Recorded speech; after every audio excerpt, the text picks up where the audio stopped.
Blog Talk Radio. Welcome to Blog Talk Radio. Please hold and you will be able to listen to the show.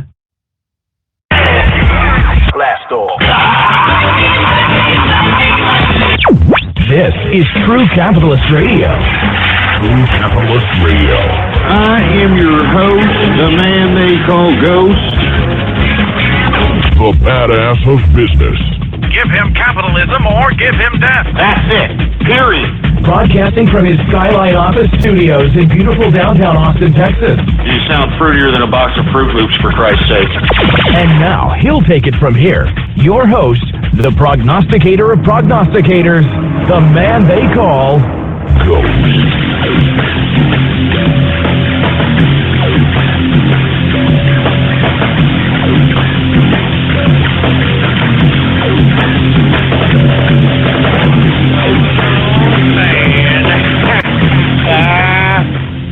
How's it going, folks? And thank you for tuning in with me to another edition of the True Capitalist Radio broadcast. And, of course, I am your host, the man they call Ghost. And once again, folks, I want to thank you very much for tuning in with me. This is episode number 497. Episode number 497 for all the folks that are keeping track of the True Capitalist Radio broadcast. And before we get into anything else, I'd like to remind everybody to please spread it around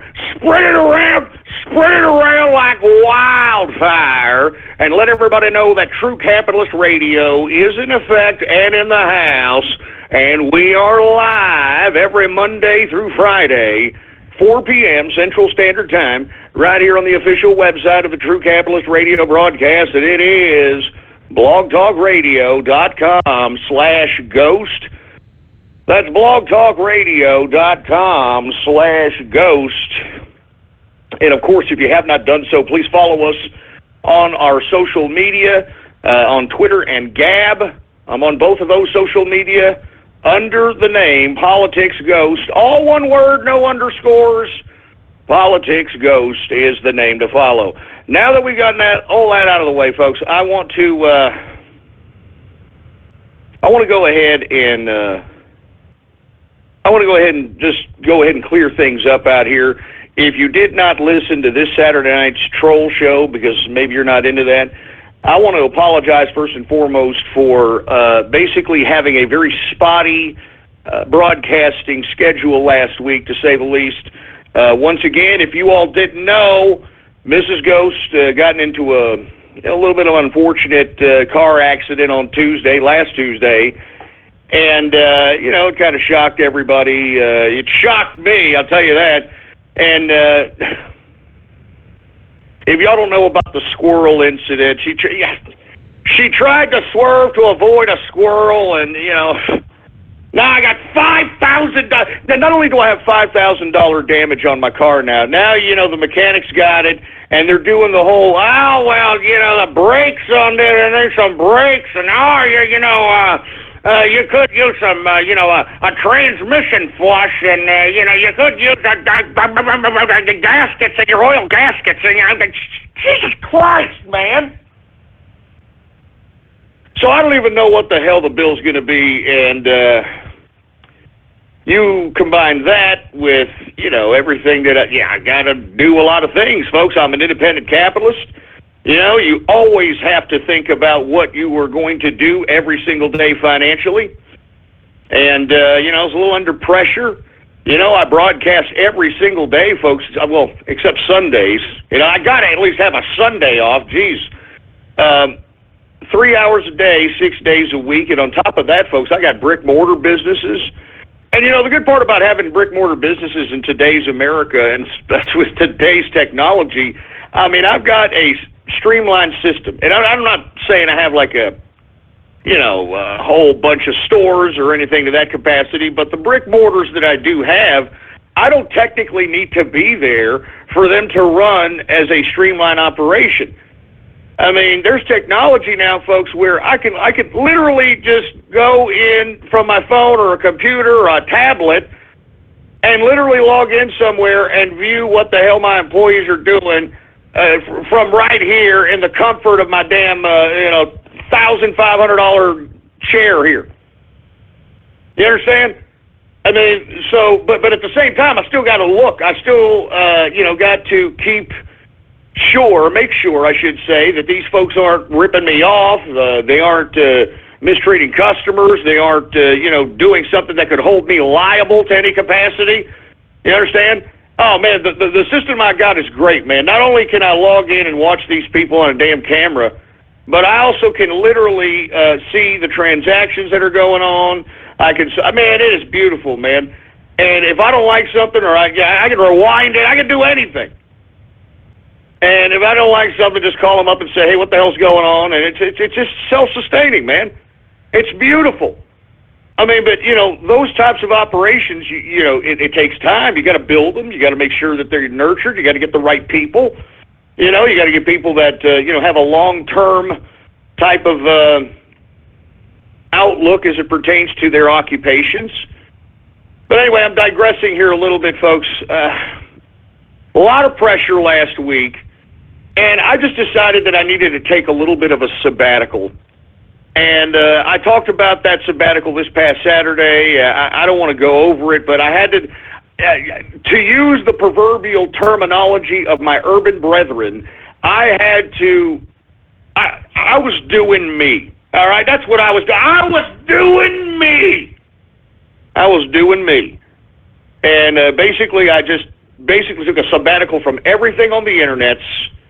You know what I'm saying? Everything, all of it. I mean, news, I didn't want to hear nothing. I was just involved with IRL in real life. Anyway, if you wanted to hear what I partook in my sabbatical, I strongly advise you to take a look at the Saturday Night Troll Show, episode 9, in the archive. Of course, the archive can be found, blogtalkradio.com/ghost. With that being said, folks, we are not going to have too many of those, hopefully, again. And I want to extend my sincerest apologies who were people that were out there who thought I was dead. I mean, there was actual rumors out here on the internets that I was dead. I was dead. I heard that I died in a car. Somebody said I died in a motorcycle accident. A freaking motorcycle accident. Are you kidding me? My wife would kill me if I went into a motor. I mean, you sure? I'm just saying. I mean, I could get a motorcycle if I want, but I'm just saying. She'd be like, no, not a motorcycle, no. Because first of all, I'm too old to be getting a motorcycle right now, man. I'm too old. And, old guys that get motorcycles, there's a problem there. There's a midlife crisis going on. There's something there, all right? And not to mention, when you're over a certain age, the reason that the whole motorcycle kick just kind of should pass you by is because you shouldn't be taking too much chances after a certain age, man. I mean, if you're lucky enough to be a certain age, I mean, why in the hell are you going to roll the dice? You know what I mean? Why in the hell are you going to roll the dice and say, you know what, I'm gonna tempt fate. Yeah, I'm going to ride a motorcycle, even though I've never ridden one before in my life. I'm going to act like I've got the balls of steel, and I'm going to act like I'm going to conjure up that 24-year-old man that I never was when I was 24, but now that I'm 54, now that I'm 64, now that I'm 74, I'm going to go out and do it now. No, that's not what you do. And not to mention, folks, I'm digressing here, but for you folks that are considering motorcycle, unless you've done it as a young man, all right, unless you've done it as a young man, then I don't advise you to do it. Because you can ask any biker that, and I know a lot of them, okay, but you can ask any biker, it's not if you fall, it's win.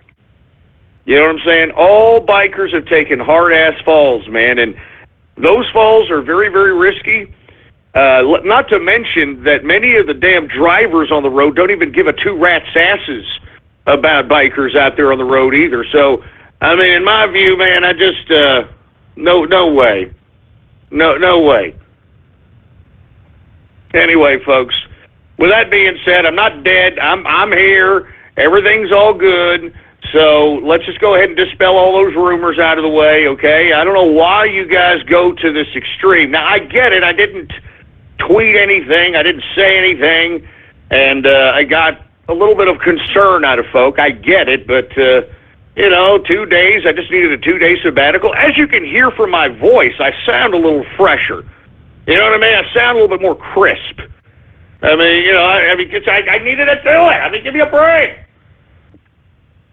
Anyway, with that being said, folks, now that we got all that out of the way, let's go ahead and get right in to the crux of the subject matter. And I want to talk a little bit about cryptocurrency, folks. Let's get into finances right now. Folks, did you all see cryptocurrency this weekend? By God, did you see cryptocurrency this weekend? Now, what have I been telling each and every one of you folks? I've been getting a lot of haterade from a bunch of obviously life losers.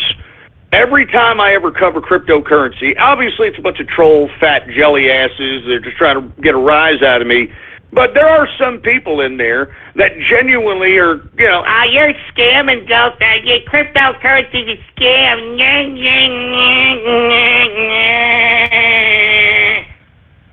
Well, you know what? That's why you're you and we're capitalists, all right?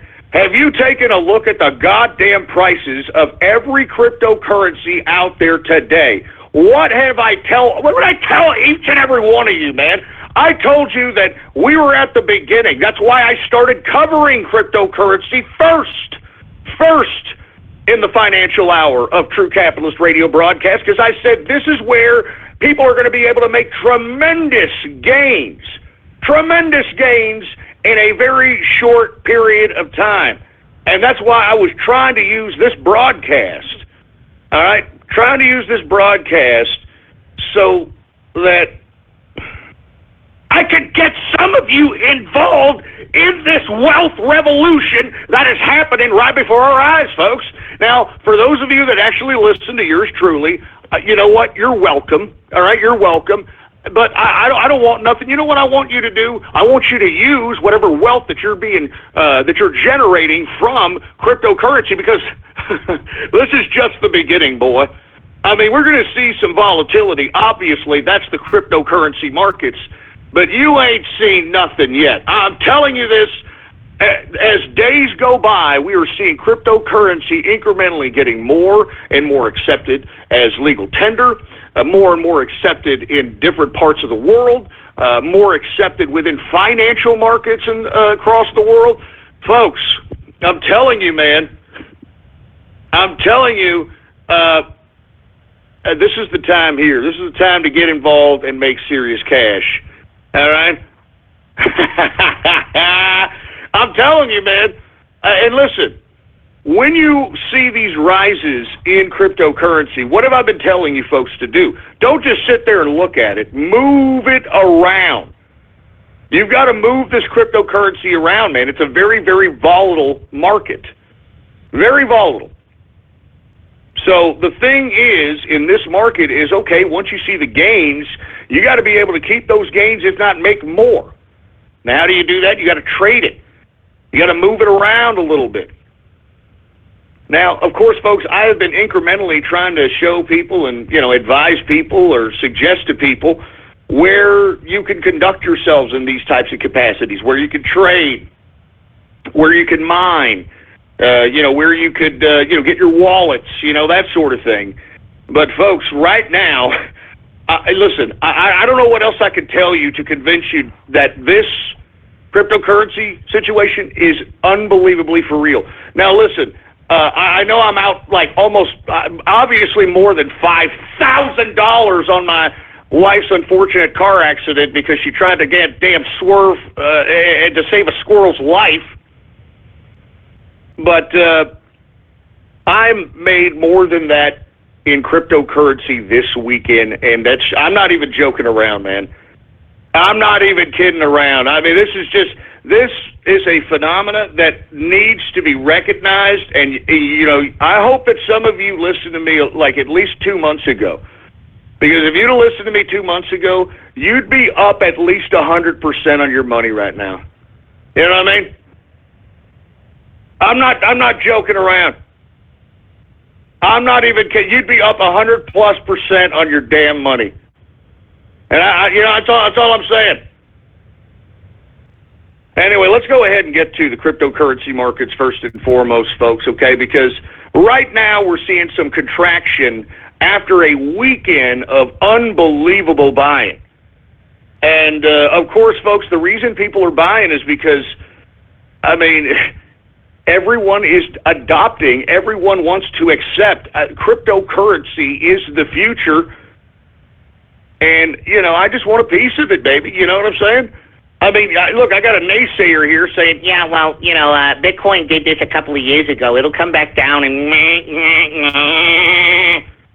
First of all, I don't think so, okay? The reason it went down the last time is because it was only Bitcoin on the market there, genius, okay? There was no other cryptocurrency or one that was actually as legitimate as cryptocurrency. Secondly, the majority of the folks that have mined Bitcoin, the majority of the folks that were there on the scene first, they're the ones that are hoarding all the Bitcoin now. They're hoarding all the Bitcoin. And this is really what's bringing down the price. This is what will literally kind of provide a huge dip at some point again in Bitcoin, because when you've got a small concentrated group of people owning a good percentage of the Bitcoin because they were there first, that means that they could start dumping. Let's just take a look at Bitcoin right now, okay?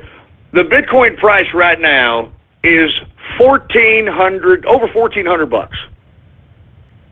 So at some point, this small consortium of folks that have mined all the Bitcoin that, has a good percentage of it, when they start dumping, that is what will drive the cost down on that particular cryptocurrency. Because they're the ones with the majority of, or I shouldn't say a majority, you just need a share that's worth at least 10, 15%. If somebody or some group or some consortium has 15%, 10% of a cryptocurrency, they could legitimately make or break that currency. And that's what's happening here in Bitcoin. Now, of course, no one wants to talk about that, and that's why yours truly has been a fan of Ethereum, okay? Yeah, I'm serious. I've been a big fan of Ethereum here, and if you would have listened to me, you'd have been... Man, you would have more than doubled your money, man. That's all I'm saying. Let's just go ahead and start covering these things before I get too long-winded here. Let's get to Bitcoin. All right, symbol BTC. The current market capitalization for Bitcoin is $23.2 billion market capitalization. The current circulating supply is 16.3 million Bitcoin in circulation. In the past 24 hours, Bitcoin has gone up 7%. The current price for Bitcoin, folks, $1,427.87 per Bitcoin. Can you believe that crap? $1,427.87 per Bitcoin. Good. Look, I told you. Listen, making money is what I do. I know all you trolls out here, you like to troll me, you like to sit over here and be like, yeah, Ghost, you know what you're talking about. Yeah, cryptocurrency is a scam. Yeah. That's why you're in mommy's basement, folks. All right, those of you that are hating on me, those of you that thought you could use this whole goddamn cryptocurrency thing as a trolling mechanism, look at who's laughing now, asshole. You're sitting there still living off your goddamn stupid Applebee's patronizing mother, some happy hour whore bag, while us capitalists are out here making things happen, baby. That's what we do. You see, that's the difference between capitalists and you. You sit there, you bitch and moan, and you point the finger at everybody else on why your life is a pathetic piece of waste of significance, when in actuality you should be conjuring up the energy instead of using bitching and go out and make something happen for yourself, you milky liquor. Jesus Christ, man. Anyway, I don't know why. I mean, $1,427.87 for Bitcoin, man. I mean, what did I tell you? I told you that these damn prices were at the beginning of taking off. Didn't I say that? And I still think we're at the beginning, man. I still think we're at the beginning. Now, let's get to Ethereum, folks, all right? Ethereum, symbol ETH, the current market capitalization for Ethereum is $6.8 billion market capitalization. The current circulating supply for Ethereum is 91.2 million in circulation. Now, in the past 24 hours, it has gone down. We're seeing a contraction today from this weekend's humongous wave on most of these cryptocurrencies. But either way, even though it's down 1.69% in a 24-hour period, the price of Ethereum, symbol ETH, $75.43. It was as high as $82 earlier today, folks. $82. When I started covering Ethereum, it was at $40. It was at $40. I know. I started mining it at that rate, man. I started hoarding it at that rate. I'm not even joking, man. So, I mean, I'm just saying. I'm just saying. And somebody's saying that they're hearing loud beeps on my broadcast again. Oh, that's great. I wouldn't be surprised. You know what? I would not be surprised, man. Jesus Christ. Anyway, before I move on, I do want to remind everybody that I started mining Ethereum in the cloud. All right, and I mean I've been mining it for about maybe a month and a half. All right, now for a month, I'm going to be honest with you. In the cloud, I have made at least, I would say, let me look at it. Made about a little over 1.6 Ethereum in a month, and that's on the mining in the cloud. 1.6 Ethereum in a month. All right. Now, I mean, at that rate, you can already imagine, you know, you're going to pay off your contract, or I'm going to pay off my contract within about 7 months, maybe sooner, depending on the price. I think it might be 6 months, depending on the price of Ethereum. Me personally, folks, the reason I like Ethereum is because of the smart contract flexibility with Ethereum. I mean, it kind of eliminates the third-party type services that are nothing more than middlemen, like Uber or Lyft. I mean, nothing against those companies, but I mean, there should be like no reason why there should be a company that's just there as a middleman when, you know, there just needs to be some kind of arbitrary contract in which both parties that are conducting a transaction are happy, and that contract can be looked upon, and it doesn't necessarily need a third party for it. So that flexibility, and on top of it, it's faster. And lest we forget, I also mentioned that Ethereum, all right, Ethereum is a little bit more faster as it pertains to its transaction capabilities than Bitcoin. Lest we forget that Ethereum is also a crowd-funded cryptocurrency. It is not something that has been concocted by a small group of people or an individual, which many of these cryptocurrencies have been. So there's a lot of reasons why I went right at Ethereum. I mean, I'm literally, all right, I am literally just mining the hell out of it. And if you want, look, and for all you guys that are, you know, out there mining with me out there, I mean, I'm telling you, it's just money in the bank, baby, money in the bank. Anyway, if you want to mine, once again, Genesis-Mining is the cloud mining, the premier cloud mining, legit cloud mining company. All right, I'm making money. There's everybody that's in the inner circle that's doing it is making cash while we're trading, while we're conducting ourselves. It's great, man. So once again, there it is. Let me go ahead and tweet it. So, folks, Take advantage, man. I'm telling you, take advantage. Even if you're not mining it, hoard it. Obtain it like gold. That's what I've been telling you, haven't I? Just obtain it somehow, some way, man. Anyway, discount code for Genesis Dash Mining is WEA296. Discount code is WEA296. I'm making money every day, folks. 2-year contract, you cannot beat it. Anyway, folks, once again, Ethereum's price, $75.43. Let's get to Litecoin. Litecoin saw a little bit of a bump up also. All these cryptocurrencies this weekend were on the plus side. We're seeing a little bit of a retraction or contraction because people are cashing out, baby. People are cashing out. I don't blame them. I'm cashing out too. What are you talking about? You know what I'm saying? I'm cashing out too. Anyway, Litecoin, symbol LTC. The current market capitalization for Litecoin is $786 million market capitalization. The current circulating supply is 50.8 billion, or excuse me, 50.8 million, sorry. 50.8 million in circulation, not 50.8 million in circulation for Litecoin. Sorry about that. I don't want to over-circulate Litecoin out of nowhere. It's 50.8 million as in milky liquor. Anyway, in the past 24 hours, it has gone down 0.92%.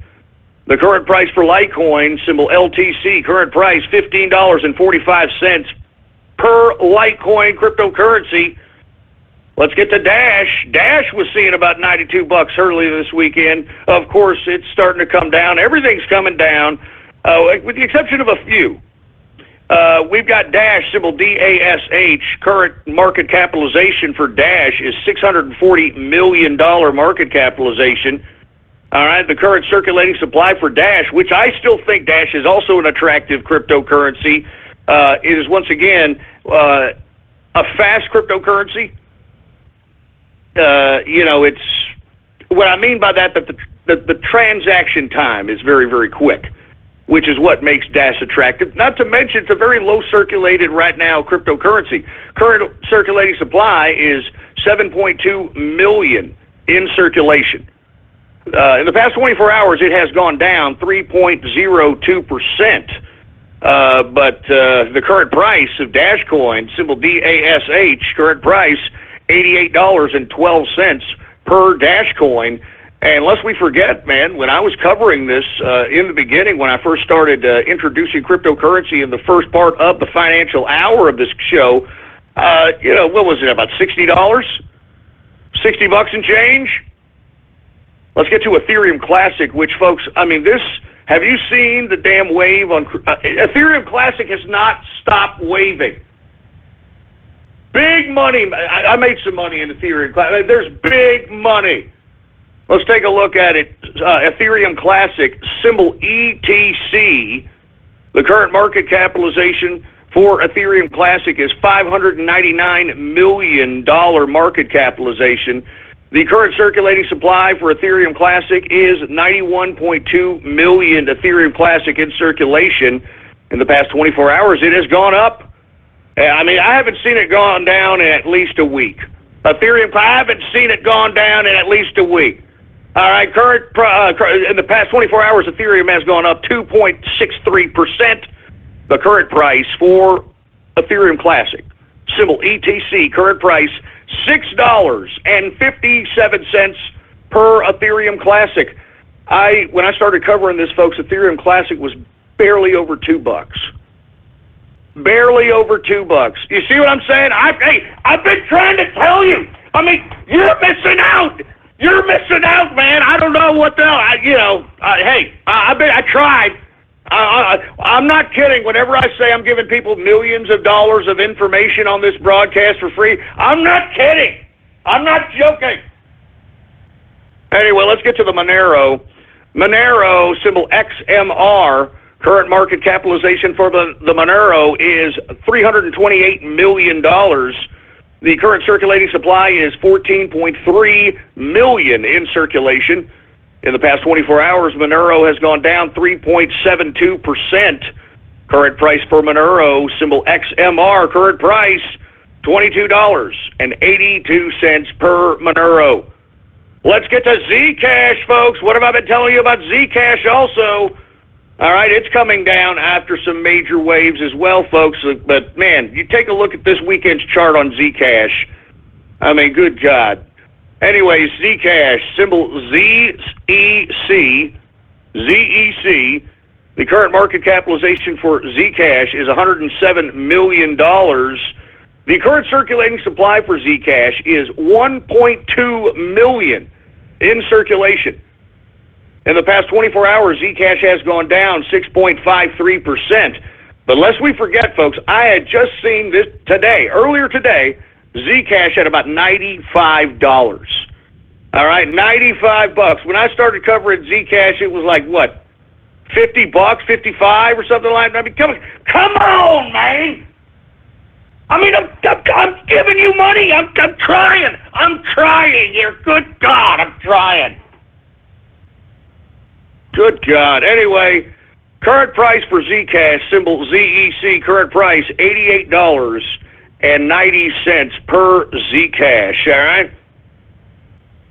Let's go ahead and continue. We've got Decred, symbol DCR. Now, we're seeing some come down on Decred. It is pulling back hard today. Current market capitalization for Decred is $68.5 million. The current circulating supply for Decred is 4.7 million in circulation. In the past 24 hours, Decred has gone down 7.01%. Current price for Decred, symbol DCR, current price $14.29 per Decred cryptocurrency. Let's continue going, folks, because a lot of red going on, a lot of red because everybody's pulling back. Everybody's pulling back, but, this is typical of the cryptocurrency markets. I actually like this kind of volatility. It's this kind of volatility that creates liquidity. And what is liquidity, folks? Let's go back, and I know for some of you folks that have listened to me for a long time, you know exactly what I'm talking about, but these are for people that are just tuning in that don't know. Liquidity is this. Let's say you purchased this, let's say on Friday, let's say you purchased Ethereum, and Ethereum was at about 60 and whatever the hell it was, 60 and change. And now it's about $75. All right? Well, that from $60 to that $75 mark, that is liquidity right there. You could call it profit. I call it liquidity because what you want to do with that, you don't want to just take that and then put it in your pocket and burn it. You want to be able to use that to make even more profits in another play. And the key point about the key point of trying to keep up with your cryptocurrency is to move it around as much as you can, because you don't want to get hit too much on a downslide of highly volatile day or news or whatever that could be causing some dips in the market. You don't want to be caught holding the bag there. You want to be able to continue to move your money. Just move it around. Just move it all around, baby. I mean, this is what I like about cryptocurrency. It gives people the ability to understand how to move around your money and what moving money means, like how to move money. It's very, very liberating in my view, and I am I'm sold on cryptocurrency, folks. I'm going to be honest with you. I'm sold on it. I think that at least for the next 2 years, if you guys accumulate it like gold, mine it, I don't trade it, I don't care how you get it, just get it, you are going to be thanking me. You should already be thanking me, let's be honest, because, I mean, just on what I've been suggesting, everybody get in on it, you'd be at least up 100% on your money. I'm not even joking, man. Anyway, folks, I'm going to go ahead and end the cryptocurrency coverage there, all right? But, once again, for you folks that need, you want to, well, how do I move my money, Ghost? What do? I don't get it. Well, here is an anonymous way to trade and move your money very, very easily, folks. Now, currently, I am I'm guinea pigging around with other type of trading companies in which they're providing very, very exclusive type financial instruments. And I'm going to be introducing some of those later on this week in the first hour. And I'm talking about trading here. Let me go ahead and tweet out this one I'm talking about here. If you want to trade anonymously, all you need is an email. You want to move your money around. Here is a company right here, very easy. You'll be able to move your money around, and I think they have about they cover over 50 different cryptocurrencies. So let me go ahead and tweet that out. There it is right there, folks. If you need help moving your money really fast, if you don't want to lose any kind of big profits that you're obtaining from one of these big waves, be sure to move it somehow. I just tweeted it right there for all you folks that are just, wanting to know a place to where, hey, how can I move my money here? I want to just move it around. And not to mention, you don't want any information. You don't want to provide any kind of, account information or anything of that nature. You just want to stick to strictly crypto anonymous. That's a pretty good service right there. But I'm going to introduce a couple of other services later on this week that are not only trading companies in which you can trade cryptocurrencies, but I've got a couple of services that will actually allow you to not only trade cryptocurrencies, but actual commodities in exchange for cryptocurrencies, like on the commodities exchanges and certain blue chip stocks and actual physical currencies from around the world. So this will provide a very, very interesting advantage for folks that are already in the cryptocurrency arena. It'll give them an opportunity to maybe roll over those cryptocurrency profits or those cryptocurrency gains and maybe move them into some blue chip stock. I mean, who the hell knows, baby? Who knows? Oh, man. And I'm going to introduce those this week. I'm also going to introduce, people are asking me, how do you trade crypto for real money? I'll go ahead and talk about that as well. Listen, the reason that I've got to incrementally talk about this, because this subject is a very complicated subject.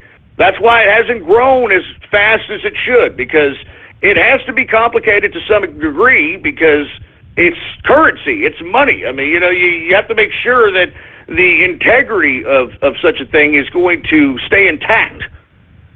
And as a result, it's a new type of idea.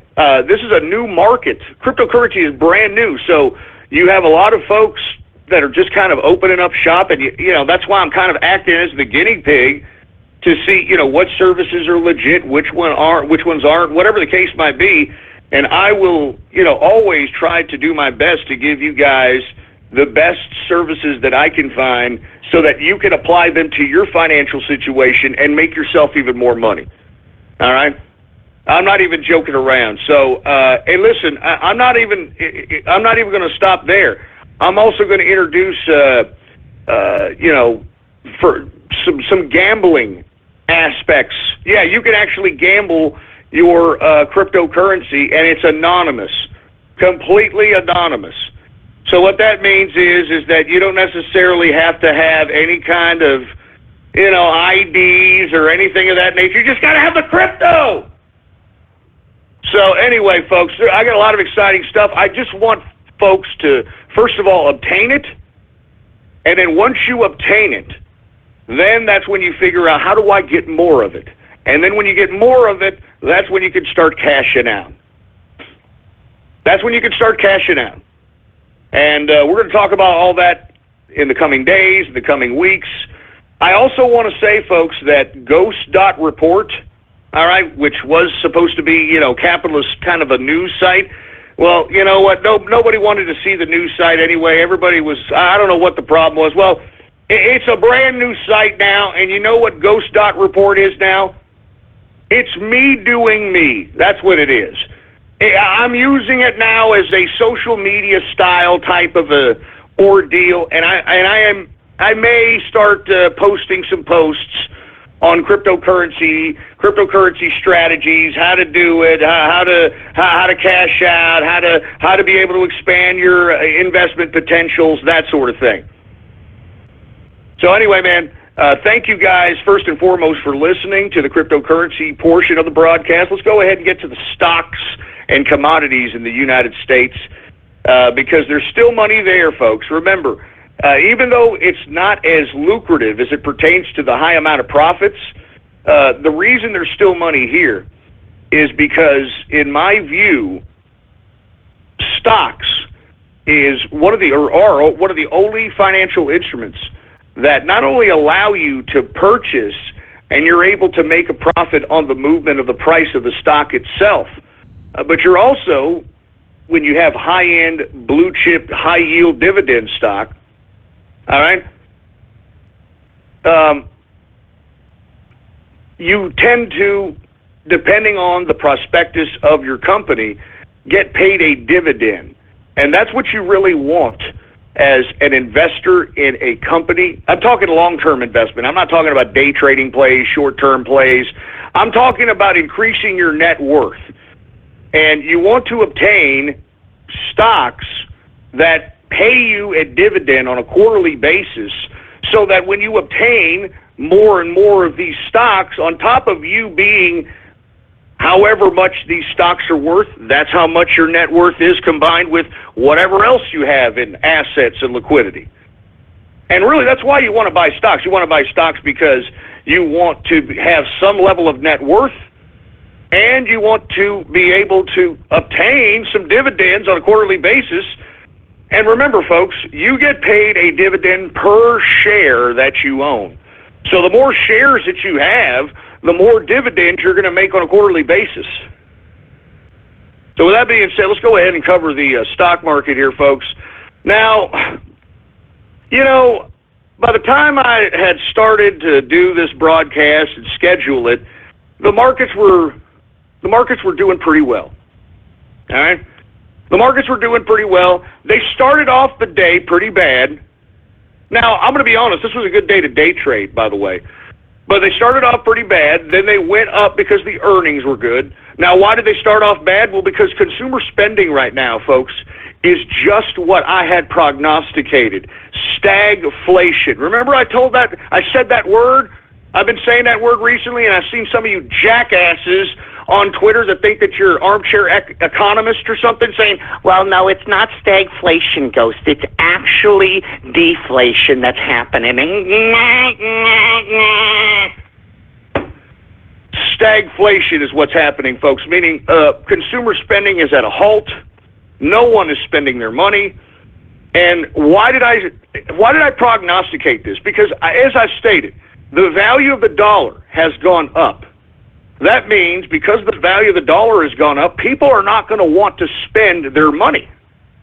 I mean, when you're literally have money in the bed, like under the bed or in the mattress, and it increases in value as days go by because of speculation, and there's a lot of reason for that. Like I said, you got Brexit, you got the uncertainty in the EU, you got uncertainty in Asia, you got a lot of reasons people are wanting to accept profits in United States currency. And because of that, combined with the Federal Reserve raising interest rates, and as I stated, folks, the reason the Federal Reserve raises interest rates is to recall the money outstanding that has been printed, especially within this past 12 to 15 years, that has been overprinted so that it can increase value of the dollar even more, or at least increase the integrity of the currency itself by not having it so saturated within the monetary markets. Now, with that being said, folks, both of these things, I said, were bad for our economy. And that's why Mnuchin and the president have subtly tried to make attempts on bringing down the dollar's value.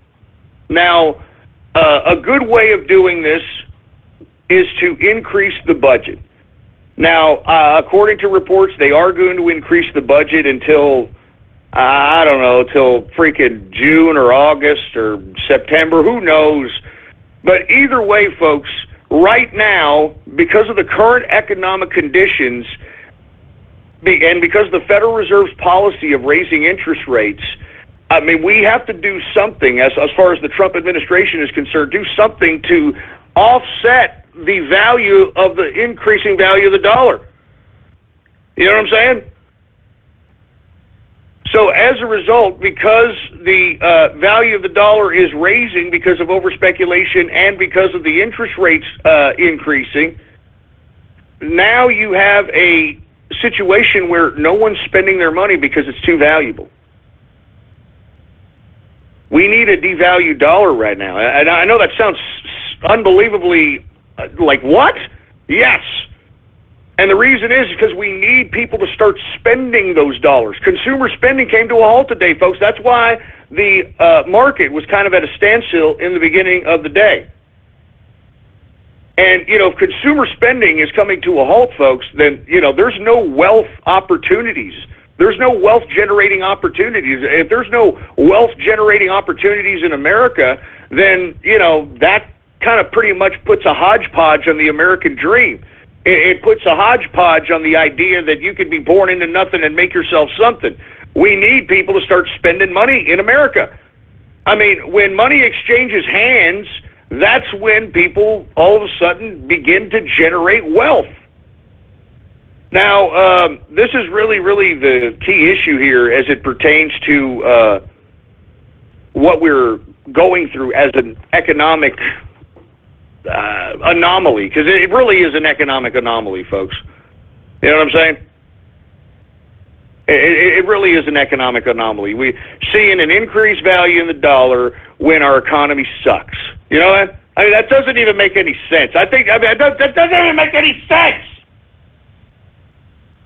It doesn't even make any sense. Anyway, with that being said, because the reports came out and stated that, you know, the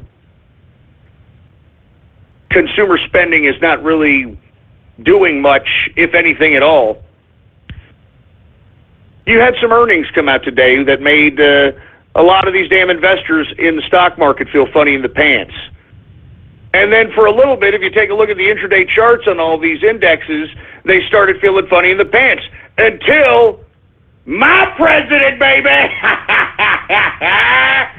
he decided to speak, baby, and he said, you know what, I'm thinking about breaking up Wall Street banks. You know what I mean? I'm thinking about breaking up the banks and maybe raising the U.S. gas tax. And the reason that we need to raise the U.S. gas tax is to generate new forms of revenue. All right? I'm talking about the United States government. Because remember, we're going to have a tax cut going on. And, you know, we have to be able to offset whatever the hell is going to be cut in taxes. We've got to be able to offset that by raising or, you know, trying to find other means of taxation that isn't going to hit everyone's bottom line. So right off the bat, when Wall Street heard that, they were like, no. And you know what? I don't blame Trump wanting to break up the Wall Street banks. They're the ones that caused the whole goddamn situation. As a matter of fact, they're the ones rigging the goddamn stock market at this point in time. There's no independent investors out here anymore. And that's why I keep telling everybody, man, I mean, Wall Street is in charge of what goes on in Wall Street. The stock market is being completely manipulated by a small consortium of hedge fund managers, mutual fund managers, and Wall Street bigwigs and machines. Let's not forget, folks, that there are many machines that are trading autonomously out here based upon some kind of algorithmic programming in which they react to certain... I don't know. I really don't get it. But there are autonomous machines trading at thousands of trades a minute. I mean, trading at a millisecond. I mean, that's how fast and the frequency is with these machines trading. I don't want to get into that, but either way, the individual investor is really there's nothing going on here. There's nothing going on. Anyway, let's get to the Dow Jones Industrial, all right? Dow Jones Industrial down today, 27.05 points, a percentage decrease of 0.13%, closing out the Dow Jones Industrial at 20,000 913.46 points for the Dow Jones Industrial. Let's go ahead and take a look at the S&P 500. Now, we see some plus side on the S&P because of earnings, folks. Lest we forget, there were some earnings that came out of the S&P and the NASDAQ, and that, I mean, even though that you had Trump talking about breaking up the big banks, that didn't seem to shrug off any of the profits that were being generated because of the earnings that came out in some of these indexes. So let's go ahead and get to the S&P. It is up today 4.13 points, a percentage increase of 0.17%, closing out the S&P at 2,388.33 points for the S&P 500. Let's go ahead and get to the NASDAQ. The NASDAQ is up, folks. I'm telling you, this is an index that's smoking crack here. I mean, I'm just saying, people are going to lose a lot of money, in my opinion, in the NASDAQ, and I think they're going to lose it here in the next 2 quarters. I mean, a 6,000-point NASDAQ on what? On what? On Snapchat or some kind? Give me a break. This is an inflated index if I've ever seen one in my life. Anyway, NASDAQ, all right, up 44 points today, a percentage increase of 0.73%, closing out the NASDAQ at 6,091.80 points. Are you kidding me? Oh, my God. Anyway, folks, look, I'm going to go ahead and run through the rest of the commodities here, folks. I know that I've been kind of long-winded on a couple of things in the first hour, but I believe it needed to be said. So without any further ado, let's just go ahead and get to the commodities. All right, now let's go ahead and get to oil, folks. What have I been telling you about oil? What have I been saying about oil? Wouldn't touch it with a 10-foot pole. And I told you guys not to buy the hype as it pertained to the increase that we saw in the past couple of weeks. We were seeing barrels of oil over $50. No way. No way we were going to continue to see that. Too many oil producers in the world market, folks. I mean, the only way we're going to see any increases in energy is if there's an actual war theater in the Middle East, or, some kind of a nuclear bomb or something. I don't know. Something drastic has to happen for these oil prices to go up. There's too many oil producers in the world market, man. I mean, OPEC has lost its significance. I mean, I read a report that Saudi Arabia is thinking about looking beyond the oil business. I mean, even they know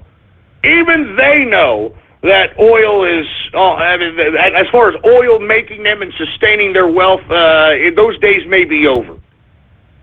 Go ahead and get to WTI sweet crude. WTI today is down 59 cents, a percentage decrease of 1.20%, closing out WTI at $48.74 per barrel of WTI sweet crude. We got Brent crude also down today 62 cents, a percentage decrease of 1.19%, closing out Brent crude at $51.43 per barrel of Brent crude oil. We've got gasoline also down today 1.37%, and heating oil down today 1.38%. Unbelievable. Let's get to the metals, shall we? The metals! Let's get to the goddamn metals! We've got gold, folks, down today $10.90. And what does that reflect? It's reflecting the fact that the dollar is still valuable, man. The dollar's still valuable. Anyway, gold down $10.80, a percentage decrease of 0.86%, closing out gold at $1,257.40 per troy ounce of gold. Let's go ahead and get to silver, shall we? Silver saw a pretty decent run here the past week. It has pulled back majorly today. Silver is down 39 cents, a percentage decrease of 2.27%, closing out silver at $16.87. Jesus Christ. What, do I need glasses now? Am I getting that old? I need some goddamn glasses. Damn it.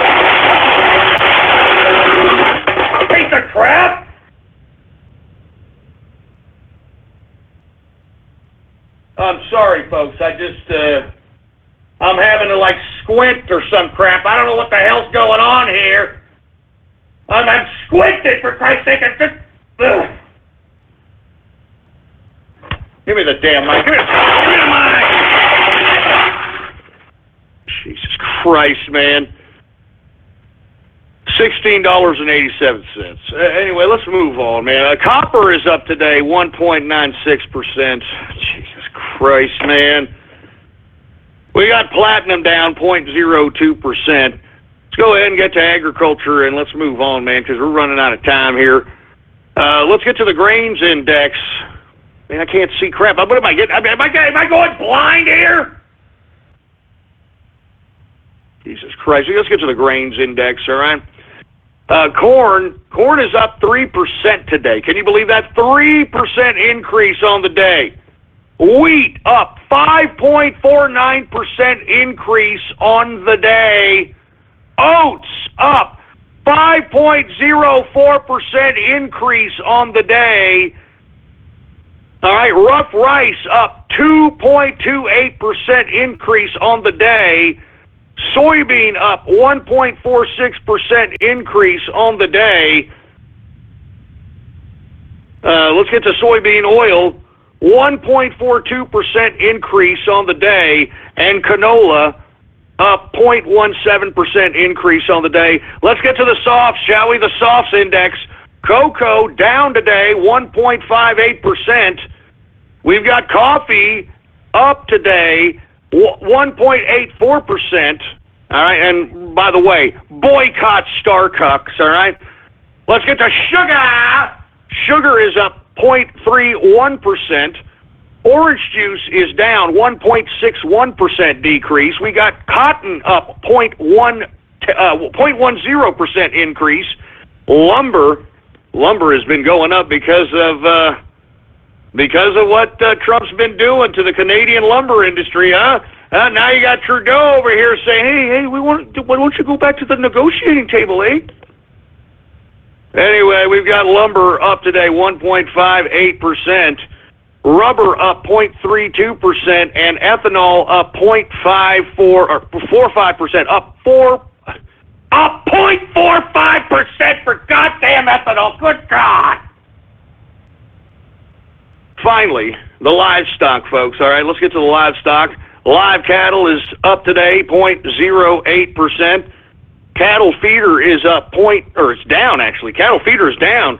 How the hell is wait a minute, hold on. Cattle feeder is down, and many of the components of cattle feeder in the grain index, and the majority of the grain index is up the ass. I don't got. Who knows? All right. Anyway, cattle feeder is down 0.61%. And lean hogs is down 0.98% decrease. And that, my friends, is the markets for your ass, all right? Now, once again, folks, I hope that you all listen to yours truly. When I started covering these cryptocurrencies back about 2 months ago, man, I had said, and I'm going to continue to say, that this is still the beginning. I mean, just because we saw a little bit of an increase here, I mean, just wait a year. Just wait 2 years, baby. I mean, I am not kidding. I mean, this is a wealth revolution, and I hope that you get on board and get a little bit of a piece. Even if it's just a little piece, just a piece, man.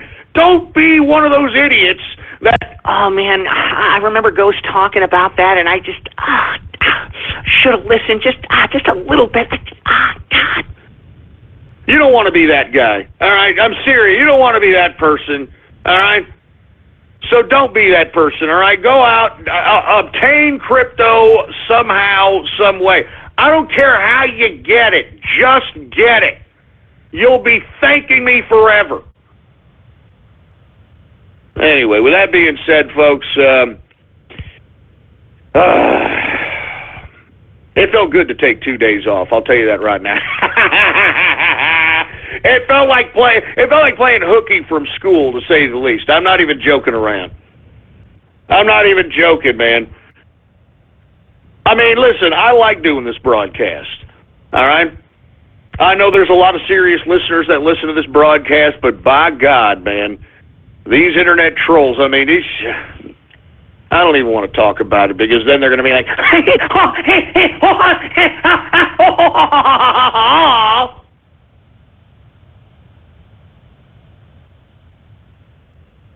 Anyway, we are now in the second hour of the True Capitalist Radio broadcast.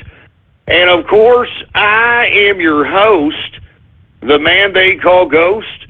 And once again, folks, I want to thank you very much for tuning in with me. Before we get started on anything else, I'd like to remind everybody to please spread it around like wildfire, and let everybody know that True Capitalist Radio is in effect and in the house. And we are live every Monday through Friday, 4 p.m. Central Standard Time, right here on the official website of the True Capitalist Radio broadcast, and it is blogtalkradio.com/ghost. That's blogtalkradio.com/ghost. And, of course, folks, if you have not done so, please follow me on Twitter and Gab. All right, I'm under the name Politics Ghost, all one word, no underscores, Politics Ghost on both of those social media networks, Twitter and Gab. Anyway, let's go ahead and get to some Twitter and Gab shout-outs since we're at it here. I know we went a little long-winded in some of the coverage of the financial hour, but hey, baby, time is money. You understand? Time is money. So without any further ado, hey, engineer, do we got any Twitter or Gab shout-outs to be had out here? All right, well, let's go ahead and get to some Twitter shout-outs right now, all right? Now, for you folks that want a Twitter shout-out, all you've got to do is retweet the tweet that states True Capitalist Radio Live. The tweet to retweet, if you want a Twitter shout-out, is True Capitalist Radio Live. If you retweet that tweet, I will give you a Twitter shout-out live right here on the broadcast, right here and now. So without any further ado, are you sure there's some Twitter shout-outs, man? Yes, sir. All right, well, let's go ahead and get to some Twitter shout-outs right now. What's going on to Ward 24? How you doing, man? We've got the Happy Merchant. The Happy Merchant, man, he cashed out on some crypto. Much props, man. Mr. Kruger in the house. We got Texan knife fights. Look, that's not funny, all right? And for you assholes that don't know, I hate to make this racial, but another black guy. I mean, he looked black to me. I don't know. I mean, he could have been an a la snack bar or something, but another black guy went on the campus of UT and just started slashing people. I mean, he killed one, injured about 4 or 5 people. I mean, the reports are as follows, that this guy, he came in with a knife, and he, like, stuck the knife at some picnic table where all the victims were sitting at. Everybody thought it was a joke, and then this guy just started slashing this guy in the neck. What's going on with this black, and listen, I understand if you like a young thugger, you're a thugster, you're a gangster, and you got to pop a couple of caps, you know what I mean, because people are moving in on your turf, or, somebody, knocked up your sister, or whatever, you gangsters, shoot each other for. I get that. Why are y'all doing this? Why y'all doing this, man? I mean, listen, I've talked about this before. Let's not get racial. All I'm saying is I think that what we're witnessing with black men doing these weird type of mass killings, mass shootings, mass stabbings, I think it has a lot to do with the fact that these black males are being raised by single black women. And, folks, what is the quintessential stereotype for a black woman? Oh, no, hell no. Oh, no, he did, motherfucker. Oh, hell no. You know what I'm saying? I mean, all you have to do is go take a look at World Star Hip Hop. I mean, why don't you go take a look at the black comedians? They all talk about how their mother beat the crap out of them. It's funny, right? It's funny in the black comedians world for mommy to beat the crap out of you. And you see, that's where these black males get how to be a man. They get how to be a man by these obnoxious black women who are just basically going out and making a fool of themselves every goddamn time because they only feel that the only way they're going to get ahead in life is being loud and brash and violent. So that's all I got to say about that. Let's move on. All right, I'm going to take some more Twitter shout-outs here. All right, who else we have here? We got Ghostford Brimley. Yeah, shut up. All right, listen to me. All right, you know you're fat. This is how you know you're fat. All right, if you can't see your penis, you got diabetes. You understand that? If you can't see your penis, you got diabetes. That's all I got to say. We got my wife, squirrel killer. Shut up. She didn't kill the squirrel. Rodent. Man, this is not funny, man. Look, I'm not joking around. I don't want to relive that anymore. That's why I took a 2-day sabbatical, man. Ghost equals Mr. Magoo? What the hell does that mean, man? What the hell does that mean? 2 days, Albin Helen Kellard? F you. All right, asshole. F you. Jesus Christ. Fight me at Walmart. Oh, that's great. Yeah, okay. Yeah, let me just go to my nearest Walmart. I'm not going to go to Walmart. Are you kidding me, man? Do you see what goes into Walmarts nowadays? Why the hell would anybody want to go in there anymore, man? I mean, nothing against Walmart. I mean, they're just a store just, opening up to the public out here, but just the customers, they're the reason why I don't even want to go there. It's because of their customers. I don't want to see their customer base. They're disgusting. I'm sorry, it's not the company, it's the customers, man. Anyway, who else do we have here? We got Raiden Gecko Insurance. Shut up, man. We've got Ghost Blind as a Bat. Yeah, shut up, you moron. I read that, you idiot, so shut up. We've got Ghost Zero Squirrel 1. Look, that squirrel was lucky that I didn't find it and make a goddamn hat out of it or something. I'm not even kidding. Goddamn squirrel. CDI Fan 237. Who else we have here? Once again, retweet the tweet that states True Capitalist Radio Live, and I will give you a Twitter shout-out live right here on the broadcast, right here, right now. Who else do we have here? We've got, I'm not going to say that stupid name, man. BJ's for Squirrels. Are you kidding me, you idiot? There's the green bio. The whipping machine. Is that a picture of a real whipping machine? Are you actually selling that, or is that a troll? Sick assholes, man. We got dead moose meat. We got Billy the Belt Boy. We've got Ghost is Dean Coral. Who the hell's Dean Coral now? Now I'm some fruity ass named Dean Coral now. That's great. Man, I'd kick my dad's ass if he named me Dean. Are you kidding me? We got Supa in the place. What's going on? Trolls would KO Ghost. Oh, yeah, okay. Look, I've seen you trolls, all right? Let's be honest. I've seen some of you trolls, all right? No, you would not, all right? All right, I mean, you troll. I've seen you, what you all look like. I wouldn't even leave the house. No wonder you stay in all the time. I don't blame you. Anyway, we got Longhorns got cut. Yeah, shut up, you moron. Dr. Bristle. We got, I'm not saying that name. We got Lego Fan 420. We've got Brother Nero in the house. Xbox is real work. We've got Oklahoma underwater. Oh, man, come on, man. Jeez, man, you guys are really, really, I hope there's a psychologist listening to this stuff and tries to figure out what's wrong with your heads. Seriously, what's wrong with your people? What's wrong with you people?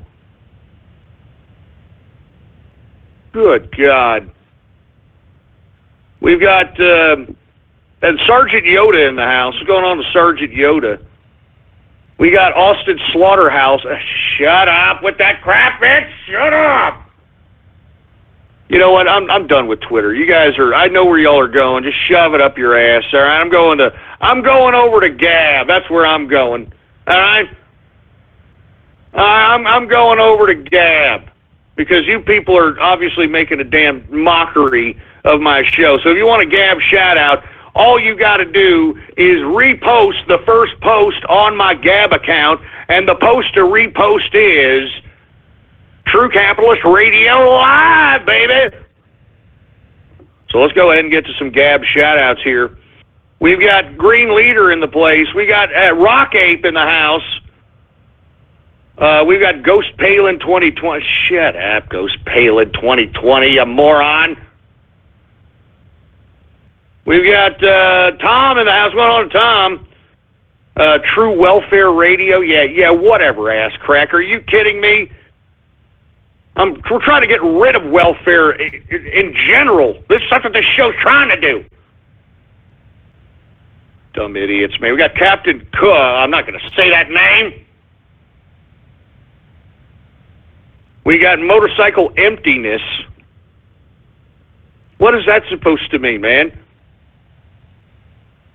Oh. Raiden makes me want to puke. Shut up, man!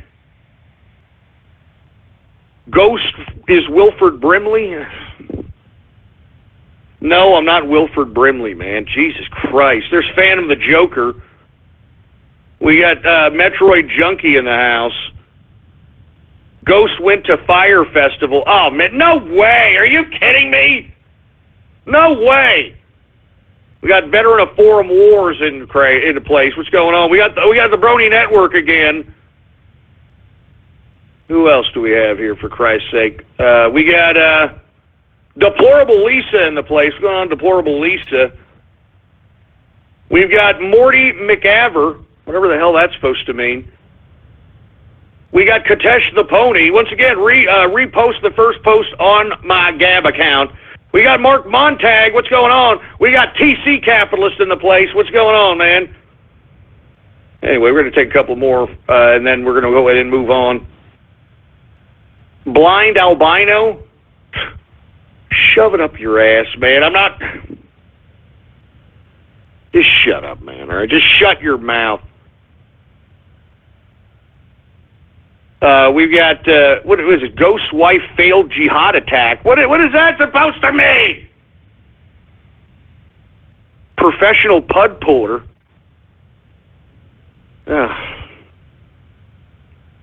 Oh, my God. You know what? I'm done with it. You people are already... You're making me sick, man. I mean, we got some serious subject matters that we've got to talk about here. I'm done. I'm done with it. I'm done with the damn Gab, Twitter shout out. I'm done with it all. Go screw yourself. I'm done. I'm done, man. I don't. You guys are going to piss me off. I actually was looking forward to coming back today. You know what I mean? Not even joking. I was looking forward to coming back today. I was looking forward to doing the broadcast, but of course, you trolls, you know, you just know how to mess everything up, man. You know what I'm saying? You just know how to mess everything up. That's why, you know, you are who you are, obviously, right? Huh? That's why you are who you are. What else do I expect? What else do I expect? Anyway, folks, let's talk a little bit about some serious subjects, since these trolls are just trying to be a bunch of milky-licking pieces of nipple-clap-loving, butt-plug-up-the-ass-looking, monkey-spanking, fart-fragrant expert, cheese-hole-chomping, pecker-shaft fetish-having, Lena-Dunna-licking, Jehudi jaw-boning pieces of crap. Let's go ahead and talk about some serious subjects, all right? Anyway, folks, have you seen how the mainstream, lamestream media is trying to somehow slant what was said in an interview by Donald Trump, the President of the United States, about the Civil War? And they're trying to say that he doesn't know history or something to that capacity. You dumb idiot mainstream media, slanderous, lying pieces of trash. Okay? First and foremost, Donald Trump was not saying that Andrew Jackson was in the Civil War, you morons. He said that had he been around, he may or may not have been there may or may not have been a different outcome. It may have been prevented. It may or may have been negotiated, something. It was a what-if question. It wasn't something as if, a reinterpretation of history. And all of a sudden, you have mainstream media outlets that are not only reinterpreting this as, oh, well, Trump thought that Andrew Jackson was around during the Civil War, and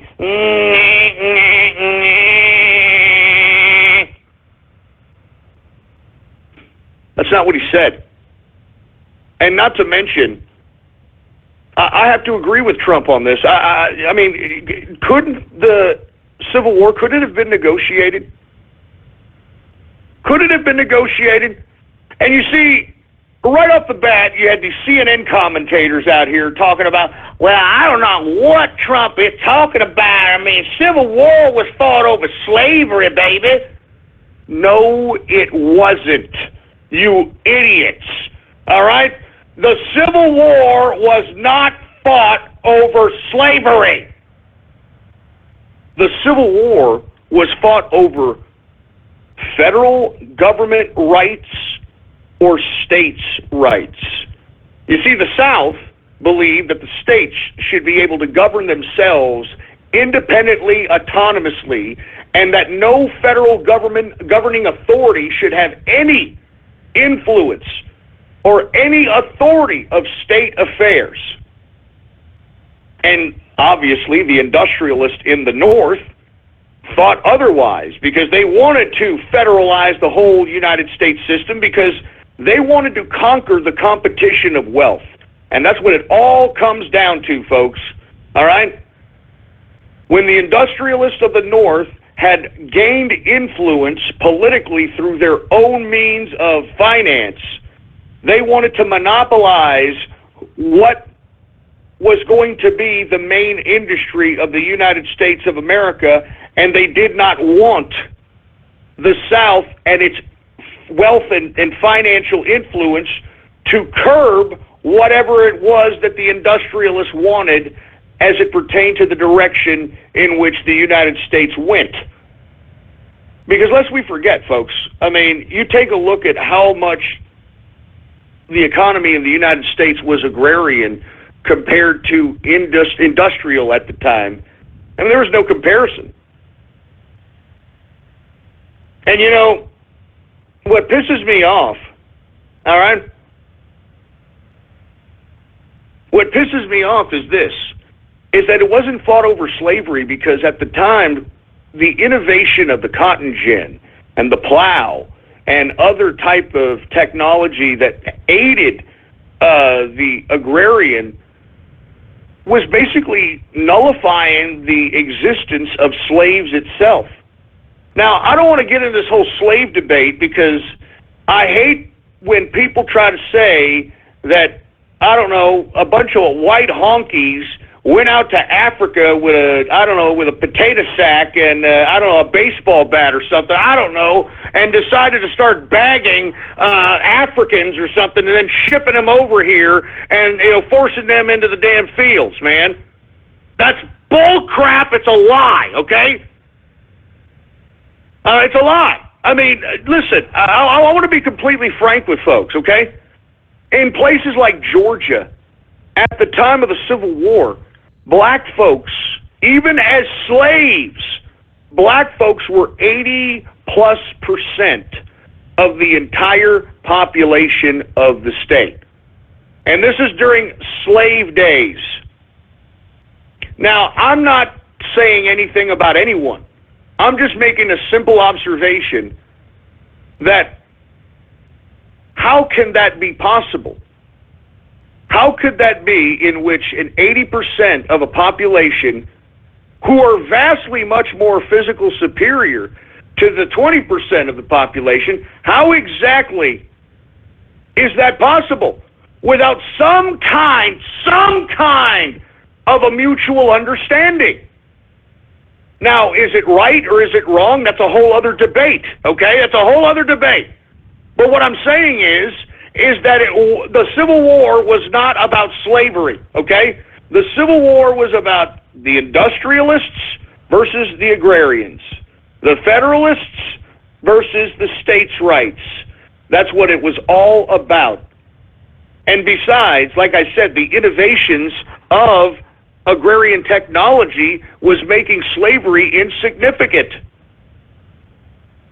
And the reason is because what is a slave anyway? It's a human resource. I mean, if you want to talk about it in the most purest Machiavellian sense, it's a human resource. And that human needs to be fed. It needs to be clothed. It needs to be housed. I mean, that's what the slaves had. Slaves had clothing. They had housing. They needed to be fed. They had song, dance. You know, they had culture in the slave culture to some capacity. Now, what was it good or bad? Was it right or wrong? I mean, is that really for us to judge? I mean, it was history. It's history, man. But to sit here and suggest that the whole Civil War was behind slavery is an absolute lie.